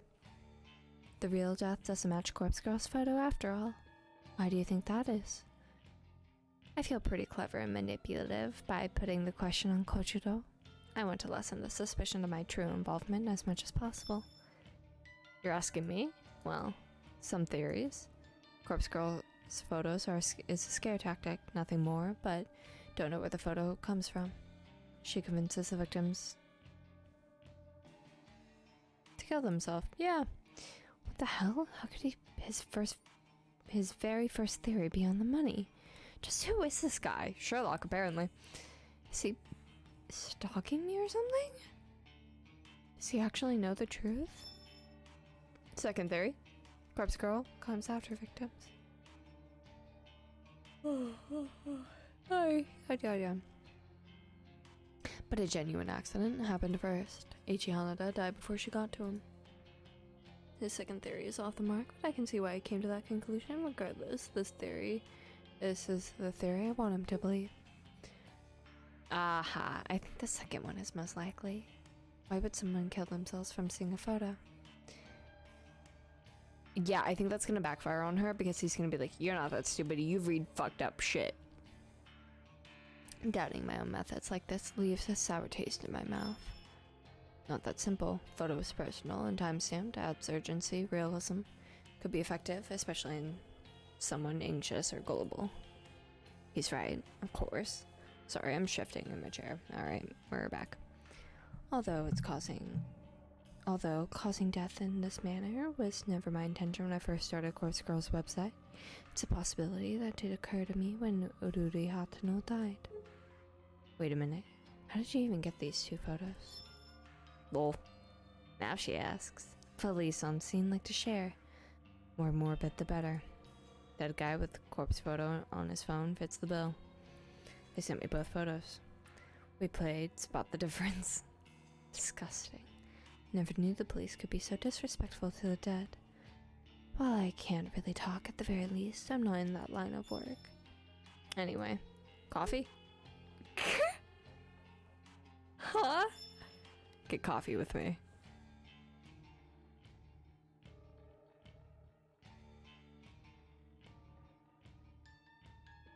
Oh my god. I was sitting here. I like literally froze. Like I was shifting to cross my legs. Like I had my right crossed over my left, and I like mid shift of crossing my left over my right. I was staring at that, and I'm like, YN, we're playing as noriko. I don't understand what is this a fourth wall? Yes or no is what he means. Fuck. My god. I think that says a lot about the type of content I consume. God. Unbelievable. This guy wants to meet up and grab coffee? Has this conversation really given him the feeling that I'm interested in him? Does he think we bonded over a discussion of dead bodies? I'm about to tell him no, but some part of me hesitates and holds my fingers. Kojiro has connections. The morgue, the police. It's not inconceivable that he might be a useful tool in the future. Oh, and he does prove to be. At this stage, I'm about 80% sure he doesn't know my true identity. It might be safe to meet up with him. On the other hand, I get the impression that even if he knew who I really am, he'd only be impressed. Yeah, that's what I was saying. It's a gamble. It could be beneficial, or it could lead to me being caught out. I might even get arrested for my involvement in 3 deaths. Though, is what I'm doing really illegal? I'm not so sure. But I don't think a jury would take my side. That's what I have to err on the side of caution at all times. Kojiro. Okay, let's meet. I type the words and hit send before I have any more second thoughts. It might be a fatal mistake, but if I'm clever enough, I can wrap him around my finger and utilize his connections. Cool. Message you tomorrow. Bye. Kojiro's status immediately changes to offline. I rest my phone on the couch and look back to the laptop screen in front of me. The smiling, beautiful faces of 2 identical women stare back at me. That's right. I was about to start working on this most interesting request. I still have plenty of time before I need to get to sleep. With this thought in mind, I set about my task in high spirits. Also, hiya there in chat. Hello. Whoa! I love the art in this game. June 4th, Thursday afternoon. The tiny balcony jutting out from the side of my apartment is nothing like it was advertised in the real estate listing. When I first saw the misleading photos, I thought it would be spacious and bright, an open-air hideaway that I could use to get some fresh air and improve my health. I wanted to set up a tiny garden and grow some plants, nothing that would require a lot of work, but something that could occupy my spare time. In reality, the balcony is a depressing amalgamation of steel and concrete that saps away any desire to stand upon it.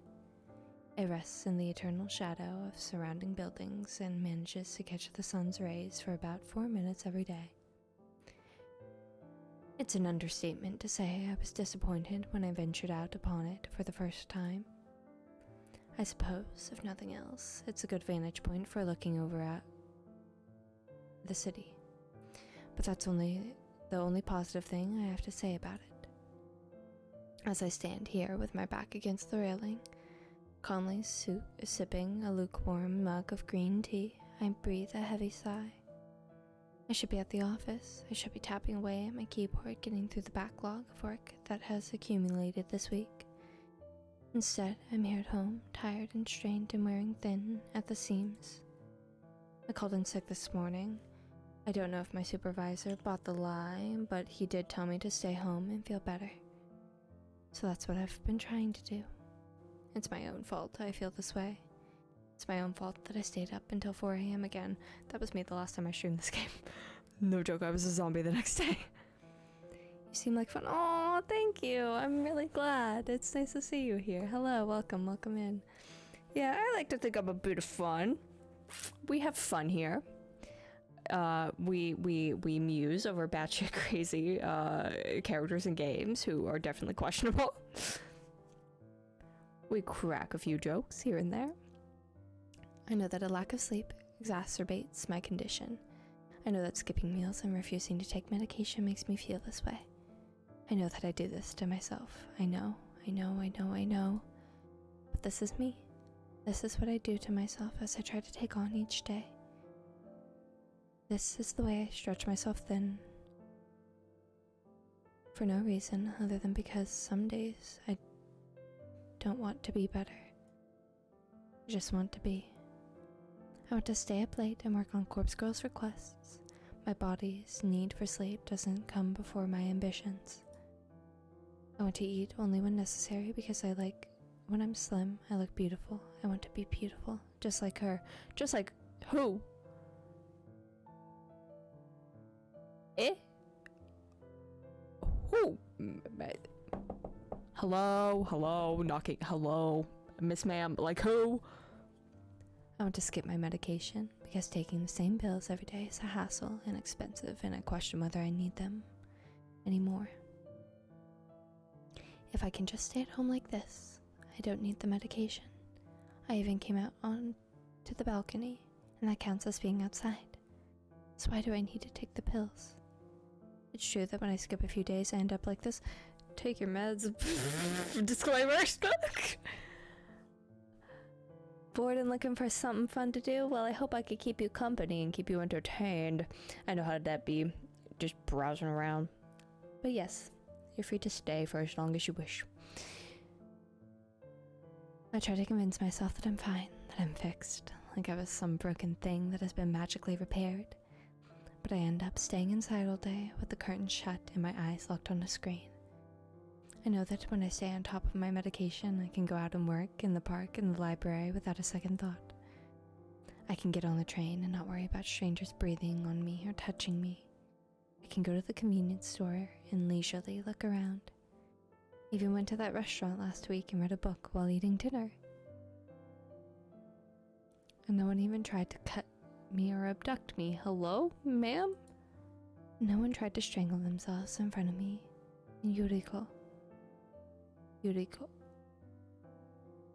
Can I really only go out and do those normal things because of some tiny pills that a doctor said I need? Or can I do those things because I'm actually better now? Maybe I was never unwell in the first place. Not irrational, just cautious, careful, concerned. I realize that my mug is empty when I bring it up to my lips and taste nothing but the slightly waxy, unpleasant sensation of smudged lipstick. Well, I've been outside for long enough anyway. I'll go inside since it's getting late. Plus, I have the feeling that someone on the street below has been watching me and is waiting to climb up onto my balcony. Yeah, I'll take the hug. I will take the hug. I don't know what's going on. But yeah, I'll take the hug. Hug. Nyeh. I enter my apartment, set the mug aside, and retreat into my bedroom. My phone is where I left it, sitting face up and begging for my undivided attention. I snatch it up, unlocking the screen. I'm greeted by the last web page I left open. It's my custom-made news alert for obituaries. From tomorrow morning, I'll be anxiously awaiting news of my latest victim's fate. I timestamp the photo with tomorrow's date, June 5th, 9:01 a.m. The unlucky twin has already received the photo. I sent it out earlier today. After sending a photo, I always hide the burner phone out in the unused shed behind my apartment building. Getting the phone up into the shed this morning was rather difficult. I had to cover up my face and hands with some old clothes, and I waited until nobody was in sight before dashing as fast as I could. It took me a good 10 minutes to collect myself inside the shed before I could rush back to my apartment and lock the door behind me. I don't think anyone tried to follow me.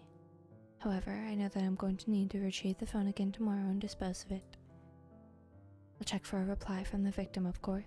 Not that they ever reply. Then I'll destroy the SIM and discard the phone like I always do. It might be difficult to get out there to the shed again. On top of that, I really should go to the office. Oh, and then there's one more thing I'm supposed to do tomorrow. Kojiro wants to meet for coffee. I'm not so deluded to think that I can pull off all those escapades tomorrow in my current state. I resign myself to reaching for the bottle of medication in my dresser. Maybe another week of taking these pills won't be so bad. They tend to increase my appetite, which is really annoying. It's a constant struggle to try and ignore the hunger that tears at my stomach. And it doesn't help that they wreak havoc on my libido. I never know what to expect. Uh-oh. Sometimes I can look at those photos of Aoi on my phone and feel absolutely nothing. Oh no. Other times I can simply be scrolling through noise while standing on the train and feel an overwhelming urge to explode. I do my best to dismiss my doubts and fears as I swallow 2 of the tiny tablets. I follow up with a sip of water from the bottle kept next to my bed, and I fight the urge to retch. I'll take a shower to freshen up. After that, I should curl up in bed and read. I need to conserve my strength for tomorrow, so an early night is in order. Maybe tomorrow is a day I'll finally be better. Thank you for the hug. Also, Jesus Christ, noriko, Miss Girl. Where the hell were you yesterday? Oh yeah, I know how that can be. Just like just waiting. You're just like sitting there, like, I would like to talk to this person, but they are busy. So I must find other ways to entertain myself. It really be that way sometimes.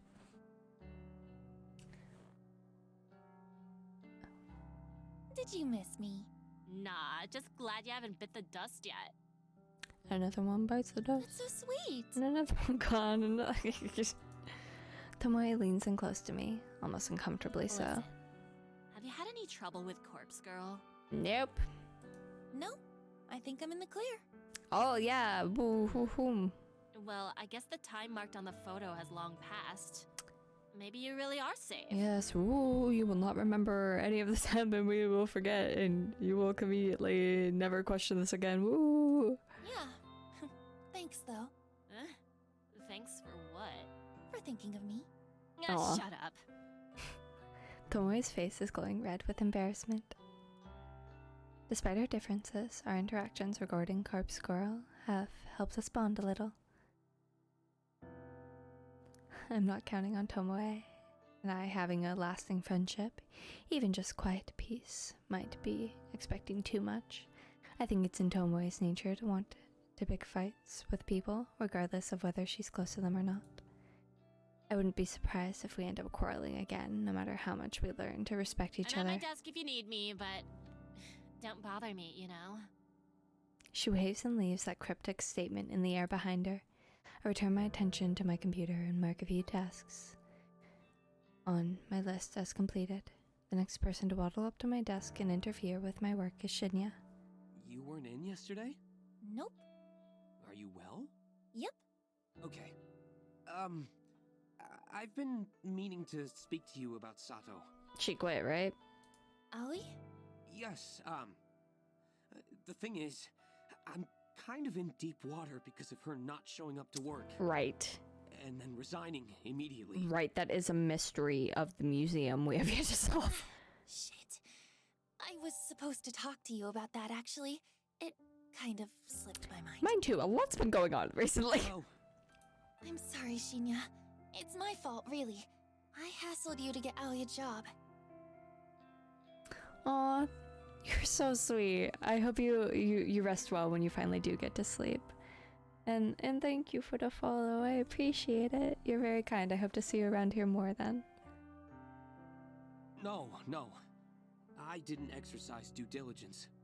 I really should have made her come in for an interview. Or I should have spoken to her myself to see if her heart was really in it. When you put it that way... Yeah, when you put it that way. I'm not trying to be callous, but what he said makes sense. Listen, you couldn't have known it, but Aoi struggles a bit day to day. I'll just say she has some anxiety issues and leave it at that. Anxiety, huh? Don't tell anyone I said that. I was under the impression she's been doing a lot better, but maybe I was wrong. I guess we all have our hidden struggles, right? Yeah, right. Some more than others. If only he knew. Then again, maybe Shinya struggles too. Maybe dating Tomoe is a cry for help. God, that's mean. It's kind of funny. Maybe he's going to snap one day and come to the office with a knife. Or maybe he'll discover Corpse Girl's website and request Kotome Ida's deaths in retaliation for ending his career. I will take the bigger hug. I will always accept hugs. Hugs are great. I'm a huggy person. Who knows? I can't read this guy as well as I initially thought. For the longest time, I was under the impression he had a crush on me. So what would I know? Anyway, I hope Sato feels better soon. Maybe she'll find a job that suits her one day. Yeah, hopefully. Maybe. That girl seems like she's got a lot of issues, and I wish her well. Say, I thought that said slay, and I was about to lose my mind.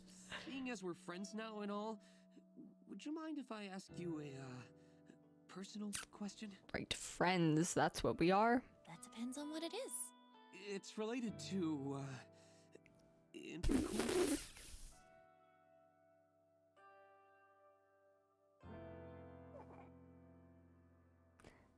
My face scrunches up at the word. I don't like the direction this conversation is heading in. I don't either, and I completely forgot her voice because of it. Boop doop. Shouldn't this be something you talk to your girlfriend about? Mm-hmm.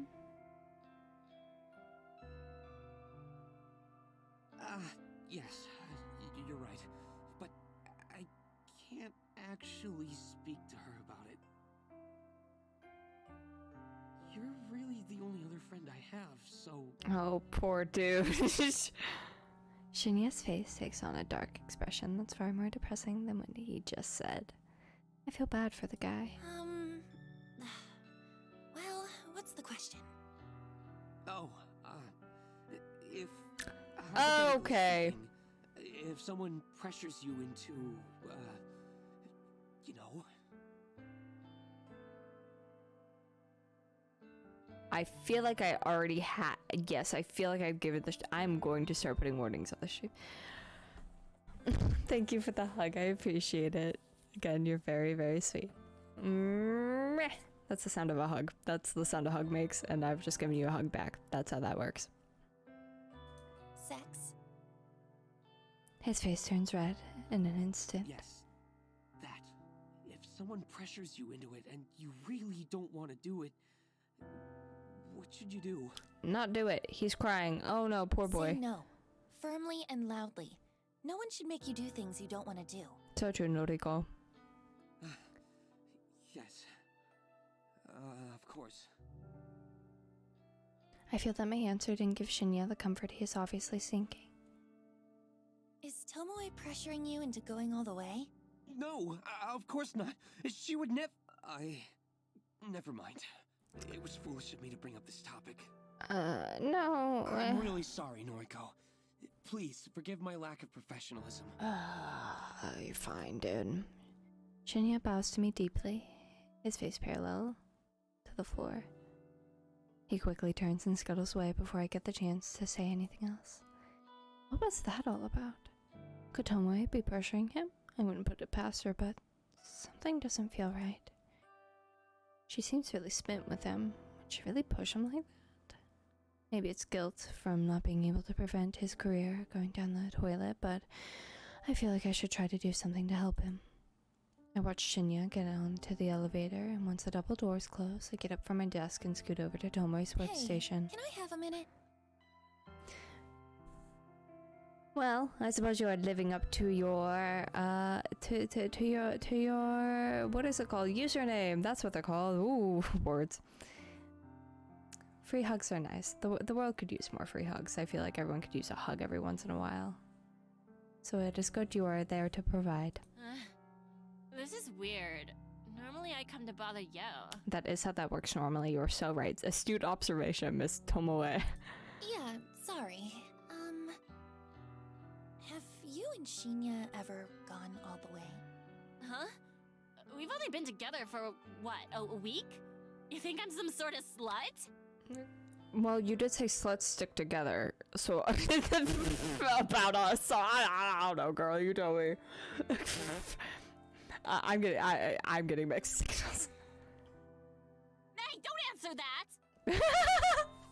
Stop! She's so funny. And for what? Look, not that it's your business, but no, we haven't. Shinya's sweet. He's old-fashioned, you know. He wants to really get to know me before we go down that road. And I'm happy to wait. The last few guys I dated only ever wanted one thing from me. And that gets old real fast, you know? Okay, I believe you. So what on earth was... Why are you asking me anyway?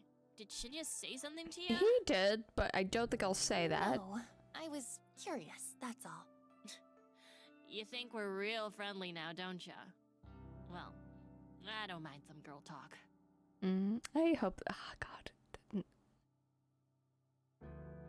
I would love for you to join me. Farewell for when you head out. I hope you rest well, and I look forward to seeing you next time. Thank you for stopping by. I really appreciate it. And for the hugs as well. Come talk to me anytime. Thank you, I'll do that. Tomoe waggles her fingers in a goodbye wave, and I return to my desk. If I take Tomoe at her word, which I find myself doing increasingly often, then she's not trying to get Shinya to do anything he's uncomfortable with. So that can only mean one thing. Someone else is pressuring Shinya. But the guy admitted to me only today that his only friends are Tomoe and myself, so... Who was he talking about when he brought up the subject? Oh no, don't tell me. Oh, don't tell me it's one of his bosses and it's a power thing. Oh no, I have a bad feeling. That, because, yeah, mystery of the museum. Oh no. Oh. Oh, this coffee shop looks nice. I'm a little bit worried that I haven't received a news alert for an obituary today. My latest victim, the twin woman, had her photo timestamp at 9:01 a.m. this morning. If my method worked, like it has the last few times, then she should be well and truly dead by now. She should have slit her own throat, or someone mysterious should have come along and slit it for her. It's not like I've managed to identify how Corpse Girl's power works. I'm no close to figuring out why her victims die. See you soon. Bye-bye. All I know now is that they do die. And yet, I can't find any matching obituaries for the day. I've tried searching manually too. I can't always rely on my automatic filters to get it right. I've scoured every source I can find and have come up with nothing. It's possible that she hasn't killed herself yet. It's possible that she's planning to do it. Or maybe someone else is plotting to kill her on Corpse Girl's behalf. It's also possible that this time my victims won't die. Depressingly, that puts me back at square one. My winning streak will be over before it really begins if the corpse photo has no effect. I make a mental note to discard the burner phone when I get home. I somehow forgot to get rid of it on my way to work, being so absorbed in my strict morning routine. But it's not too late. Barely 24 hours have passed since I sent out the photo. I'm not straying too far from my modus operandi. Yo, you came. Mad. Sir. Coming in with your fucking shirt mostly unbuttoned, the tie loose. Dude. Damn. Again, if he would just shave. That familiar, halting voice snaps me out of my thoughts. Kojuro stands before me, wearing slightly cleaner clothes than the last time we met. It's very possible that he interpreted this meetup as a date and decided to wear his absolute best outfit. The smell of the morgue is only faint upon him, thanks to the desperate cover-up scent of a strong cologne. Hi. Can I sit? Well, you're here, so yeah. Please. Kojiro pulls up a chair and sits across from me. He's relaxed and awkward all at once. He's tall, lanky, form doesn't really seem to fit in with the tiny, cozy cafe he selected for our meeting point. Waiting long? No, not really. Great. Ordered yet? No. What do you recommend? House blend. Fantastic. They roast it here. God, making me want coffee more than I Also, already The did. chocolate gâteau is amazing. I'll order 2 slices. Thank you, but I'm not hungry. Coffee is fine. Roger that. The waitress eventually comes over, and Kojiro places our order in fluent French. You telling me he speaks French too? Kojiro, one chance. He's a little bit batshit, but that's right on brand for my type. God, one chance. I think the waitress is taken aback as she bows politely and humbly asks him to repeat himself in Japanese. Once her order is settled, Kojiro leans forward and looks into my eyes. You wear glasses? I subconsciously reach a hand to my face and check if I am indeed wearing glasses. Of course I'm not. No? Why would you say that? Kojiro leans back and casually shrugs. Couldn't remember. Maybe you had them on last time. Last time? Is he referring to when we met at the library? I've never worn glasses. Sorry. Don't be sorry. Just making conversation. This place is great, right? God damn, he's hot. Damn it. God damn it. It's true that the cafe possesses a quiet, comfortable atmosphere. The smell of freshly roasted coffee lingers in the air, and the display of various cakes at the front counter doesn't make me ill. I can make out the faint sound of an acoustic music in the background with vocals in what I presume to be French. All in all, it's a nice place. Kojiro chose well. Oh, is this place expensive? I just don't have much money, that's all. Don't worry about it, I'll pay. Don't worry. It's on me. I love doing that. Oh, God. God. How's work? The bank, right? Did I tell you I worked at a bank? Okay. I cock my head to the side. Did I ever tell him what I do for work? I don't recall saying anything on the subject. I work at the head office for Temujin, not in an actual bank. That's so. Huh. Read your profile wrong. Okay, profile. I relax somewhat at his explanation. Yeah, so do I. Of course, he would have read my noise profile before meeting up with me. That's pretty normal. I don't keep much personal information on there, but it's true that my workplace is listed. Our conversation is put on hold as the waitress returns with 2 cups of coffee and a single slice of chocolate gâteau. The cake is delicate and moist, and my stomach growls in a betrayal of my convictions. Kojiro thanks the waitress in French, and she once again bows in embarrassment and takes her leave. Right? He scoops up a section of cake with his fork and holds it out to me. I wave a hand politely and shake my head. Oh well. He takes a bite and looks immensely satisfied with his choice of dessert. Could eat if you wanted. Your skin and bones. Excuse me? Yeah, I listen, you can observe, you can think, don't say it. Just saying. Could stand to gain some weight. Oh my fucking God. Remember how I said he was hot? He's he's a 10, but the nerve of him. Who would say that to a young woman? I'll have you know that I eat perfectly well. Think. Whoa. Sorry. Wasn't trying to be mean. It never occurred to me, how old is this man? Is he like, how old is this man? You're gorgeous. Just saying. Some cake wouldn't hurt. Okay, yeah, okay, man. That's a man thing to say. Me too, girl. I'm gorgeous? I feel a little flushed and I look down at my phone to avoid Kojiro's warm gaze. Try the coffee, please. Fuck. God damn.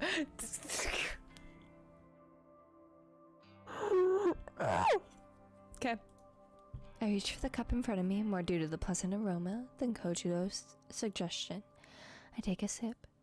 It's been served at the perfect drinking temperature and it's absolutely delightful. Rich, delicate. I could drink this all day. I've probably been wasting my time drinking canned coffee. This is the real deal. Thoughts?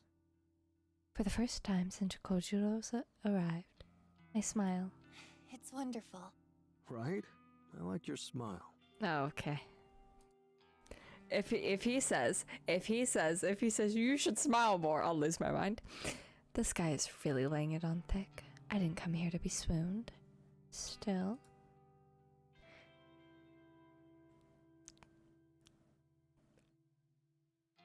Is she just like me? For real? For real? The praise is kind of nice, even if he is just trying to play me with the oldest lines in the book. I figured I should switch the subject to encourage him to stop flirting. So, how long have you worked in the morgue? Yeah, that's really unromantic. Wow. Good question. Forever. He's actually a dead body himself. Ooh, Okay. paranormal. Let's see. Okay, yeah, no, this will give me an idea of how old you are. 34 now. Started there at 22. Wait, what? Damn. 12 years. Oh, Never thought about it. I thought he said he's been working there for 34 years. And he started when he was 22, which would make him like 56. And I was like, hold on. He's 34 though. Okay. I don't have an excuse for this one. Shit, I'm old. Like fine wine, my friend. I actually hate wine, but you know what they say. No, not at all. You're older than I expected, but really, it's no big deal. How old are you? Can I ask that? Yeah, I'm curious. I don't mind. I'm 20. 20. Okay, I was right. Okay, that's about what I assumed. Phew. Okay. Right. Man, really just said, oh, thank God I'm not catching a case. Is that an issue? No, of course not. You're mature for your age. Oh You're out of touch. my God. Wee woo, red bell. You're out of touch. Red bell, red flag. I can't help but giggle. Wow. Okay. Can't be shot. He laughs it off, but I wonder if I did hit a nerve. Would you date an older guy? Oh my God.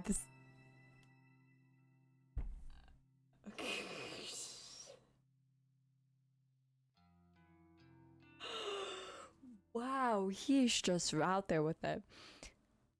14 years? I don't think so. There it is, straight to the point. How do I answer a question like that? Good question. I've got no issue with age, but I don't really know if you're my type. I'm gonna laugh if he's like, oh, I didn't mean me. And if I can be honest, there is someone I have feelings for already. That's so. Unrequited love, huh? Something like that. Props can't compete with that. Hold on. How did he know? And why are you not fucking freaking at how he knew? Well, that's okay. You're stunning. Out of my league. Oh my God. Fun to be friends if nothing He else. does play League in his parents' basement. These are the lines. Friend sounds nice. Mad. More for me. He raises his cup of coffee and a toast, then takes a sip. Maybe I had him wrong. He might be a bit more mature than I gave him credit for. If he can take rejection without pressing the point, that speaks a lot about his character. So, Corpse Girl. Interesting, right? How does she do it? Right. The photos, the killings, all without knowing the Vic's name. Okay, he speaks like he's still 22. Not even 22. 22-year-olds don't speak like that. Okay, he does speak like a 34-year-old who uses the internet. Yeah. Wonder what her death count is. 3. 4 if I'm lucky. I was saying 3 before I even read it. 3. 4 if I'm lucky. I try not to say this aloud. Eiichi Hanada. Car crash. Was it planned? Cut the brake line. Drugged. I have no idea. Sorry. But you requested his death. Yes.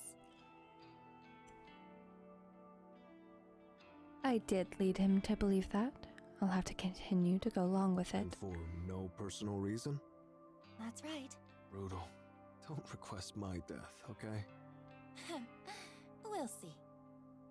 His face lights up, almost as if he's impressed with the ambiguous answer. Excited even. Maybe I should try the site. Request a death. Know anyone who deserves it? Sorry, not off the top of my head. That's a lie. Neither. Maybe you should request me. I'm dying to know how it goes down. You know, maybe you shouldn't mess with this stuff. What if you really ended up dead? I don't think he would. I think he would see the photo of his corpse and I feel like they are very similar in the head. I think they're both very disturbed. I can protect myself. Damn. I mainly want a corpse photo. How does she do it? Oh, by the way, you read that book I gave you? Yes. You mean Strange Flower? Bingo. I'm halfway through it. Wow, fair effort. It's long. Thoughts? It's interesting, I won't lie. No, Belle Sinclair is a sicko, right? Right. He's not all there. The irony of this conversation right now. Are you fucking kidding me? Halfway through, huh? So, has he dined with the dead? Yeah. Who was it? His school teacher, I think. He dug up her body 2 days after she died, and then dressed her in his mother's Sunday best. Damn. Yeah. Took the corpse out for Italian? Of course it was Italian. I can imagine the waiter's reaction.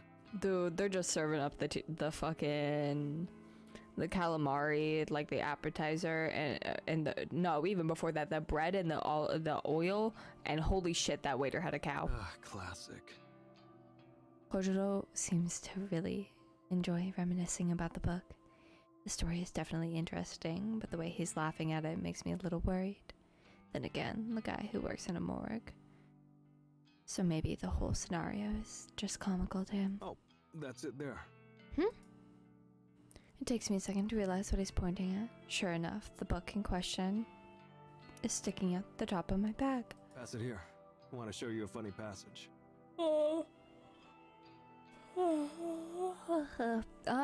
Funny. Define it. I nod and reach for the book.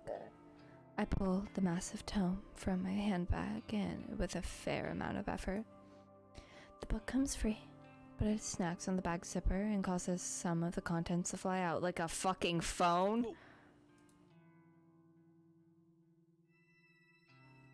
A few personal belongings fall to the floor with a clatter.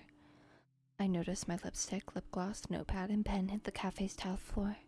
Kojiro comes around to my side and helps me pick up my things. He pauses when his hands grapple with another book that has fallen underneath a strange flower. Fausse photography? Uh-oh. What's this? I quickly reach for the book and try to snatch it from his grasp. It's nothing. Kojiro is quick and he instinctively avoids my desperate grab. He holds the book aloft and continues reading the cover. English? A comprehensive history of photo manipulation. He returns to his seat and flips through the pages as I finish packing my belongings away. I bow my head silently, waiting for his judgment. No. You can read this? Only a little. Oh, this is tough. My English isn't good. Thought it was French at first. These images. Kojiro suddenly snaps the book closed and looks at me. I figured it out. I brace myself for his inevitable accusation. Corpse Girl fakes the photos. Mm-hmm. The photos aren't from the future. Like that was ever possible. Photo is fake. Timestamp is fake. Mm-hmm.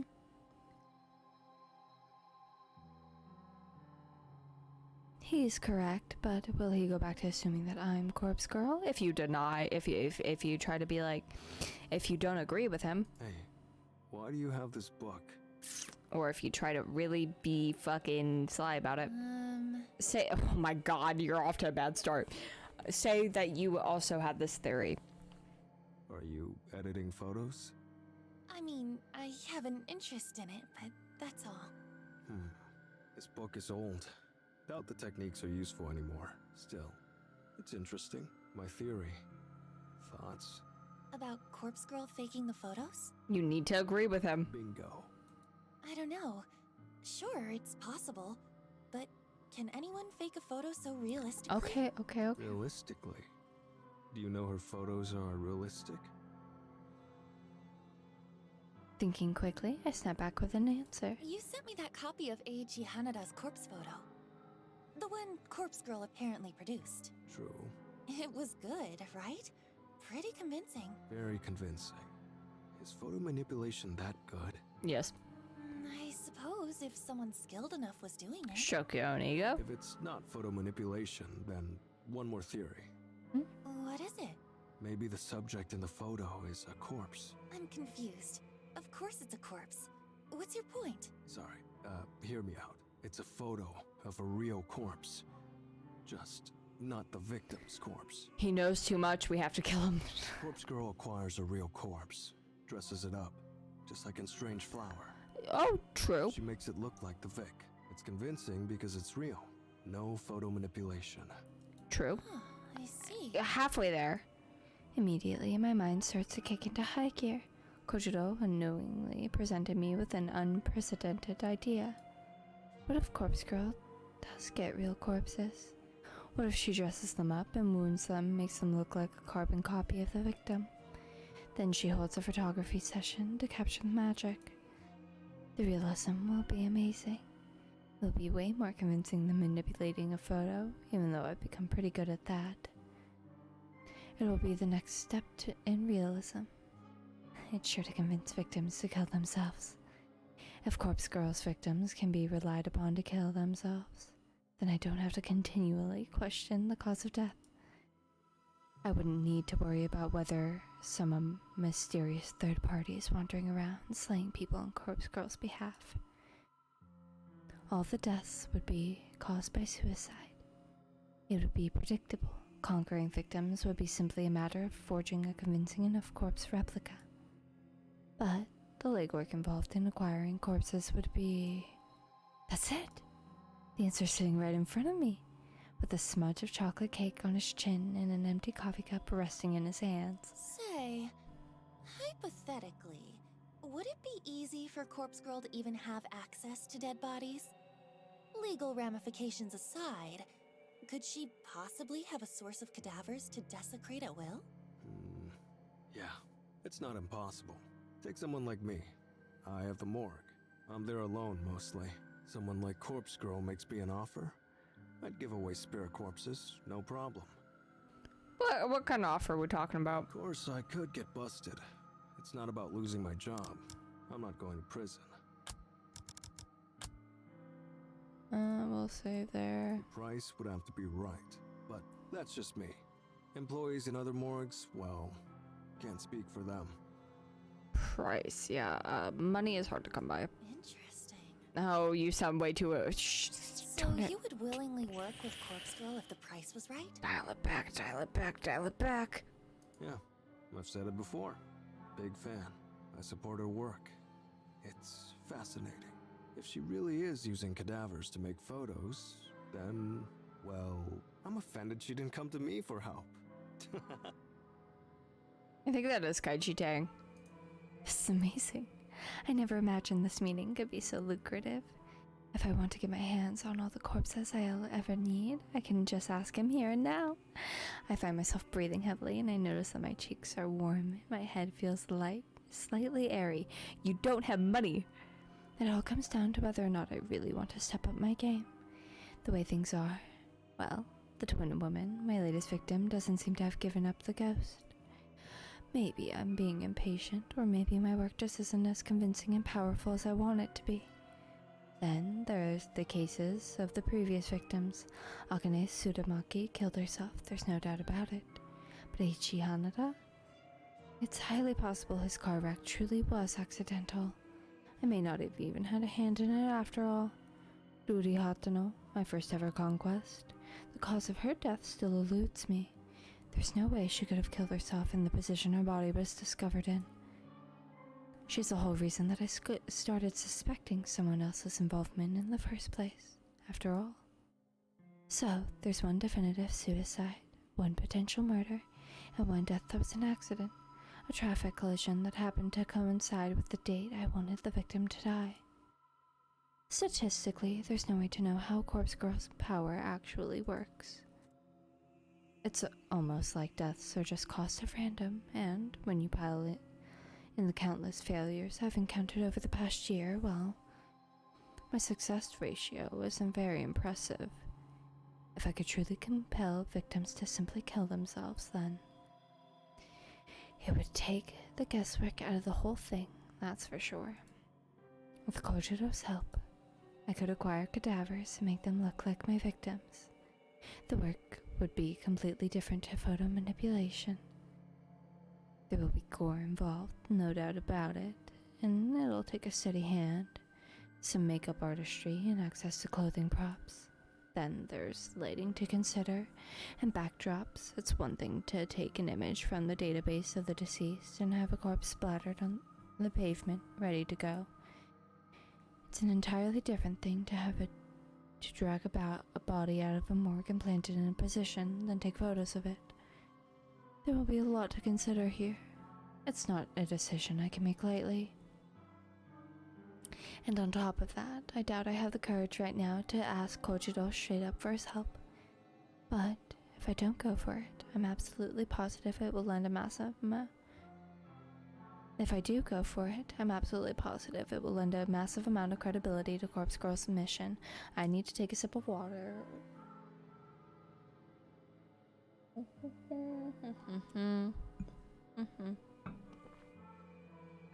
Okay. Woo. The extraordinary realism will pave the road ahead of me with blood. Yo, finished your coffee? Oh, I still have other water. I drink the rest of my tea. I still have water. Oh, I quickly take a sip and drain the cup. that was delicious. Thank you for treating me. Very welcome. Shall we head off?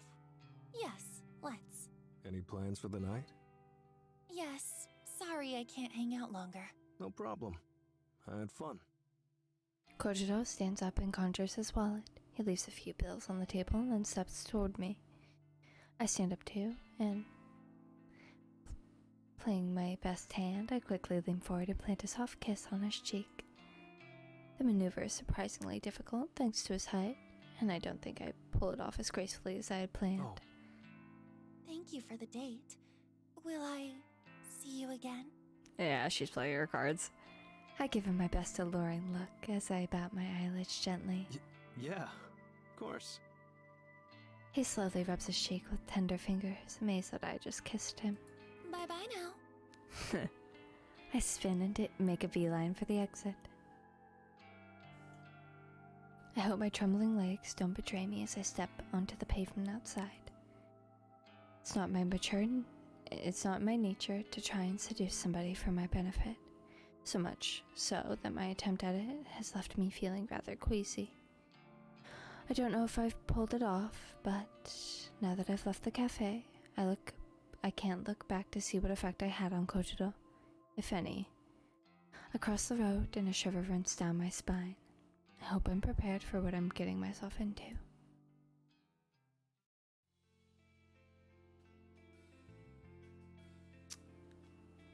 June 6th, Saturday afternoon.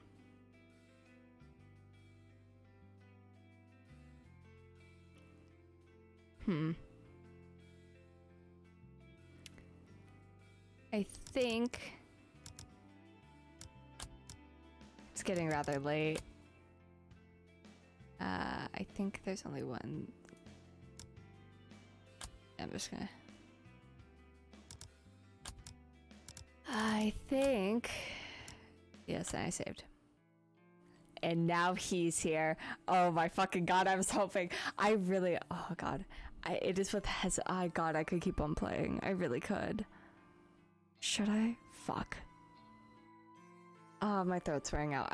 I'll play more tomorrow. But god, I'm enjoying this, and I really love how, like, when I first loaded up the game, it was like completely empty. It was just, you know, the morgue layout, and then when I stopped playing last time, it was noriko sitting, just sitting there, and now we have Kojiro in the picture as well. Like, I just love how the title screen keeps changing. I'm fucking adoring this game. Learning more about the characters is genuinely so fascinating, and I'm so intrigued, and I'm having so much fun. Like, I have not been able to stop thinking about this game. If not for my throat beginning to get a little bit, like, raw and a little strained, I would continue going, but I think it's for the best. I call it for the night, rest up, and I will return again tomorrow. Yeah, god, I love this game so much. fucking hell. There's so much to it. Like, so yeah. With that, thank you for stopping by today, popping in, for sharing your time with me. I have fun doing this, and I think for the next like few days I should be pretty like I should be back each day because I don't really have anything going on. And yeah, I am looking forward to playing more of this game again next time. I'll be signing off for the time being, but once again, thank you for dropping by, and I hope you're enjoying it as well. Yeah.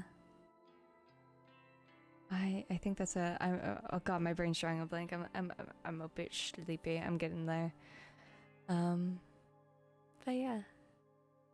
So until next time, farewell. Take good care of yourself. Eat meals, drink water, get some good rest. And I hope lots of things make you smile today. I hope your tomorrow is good.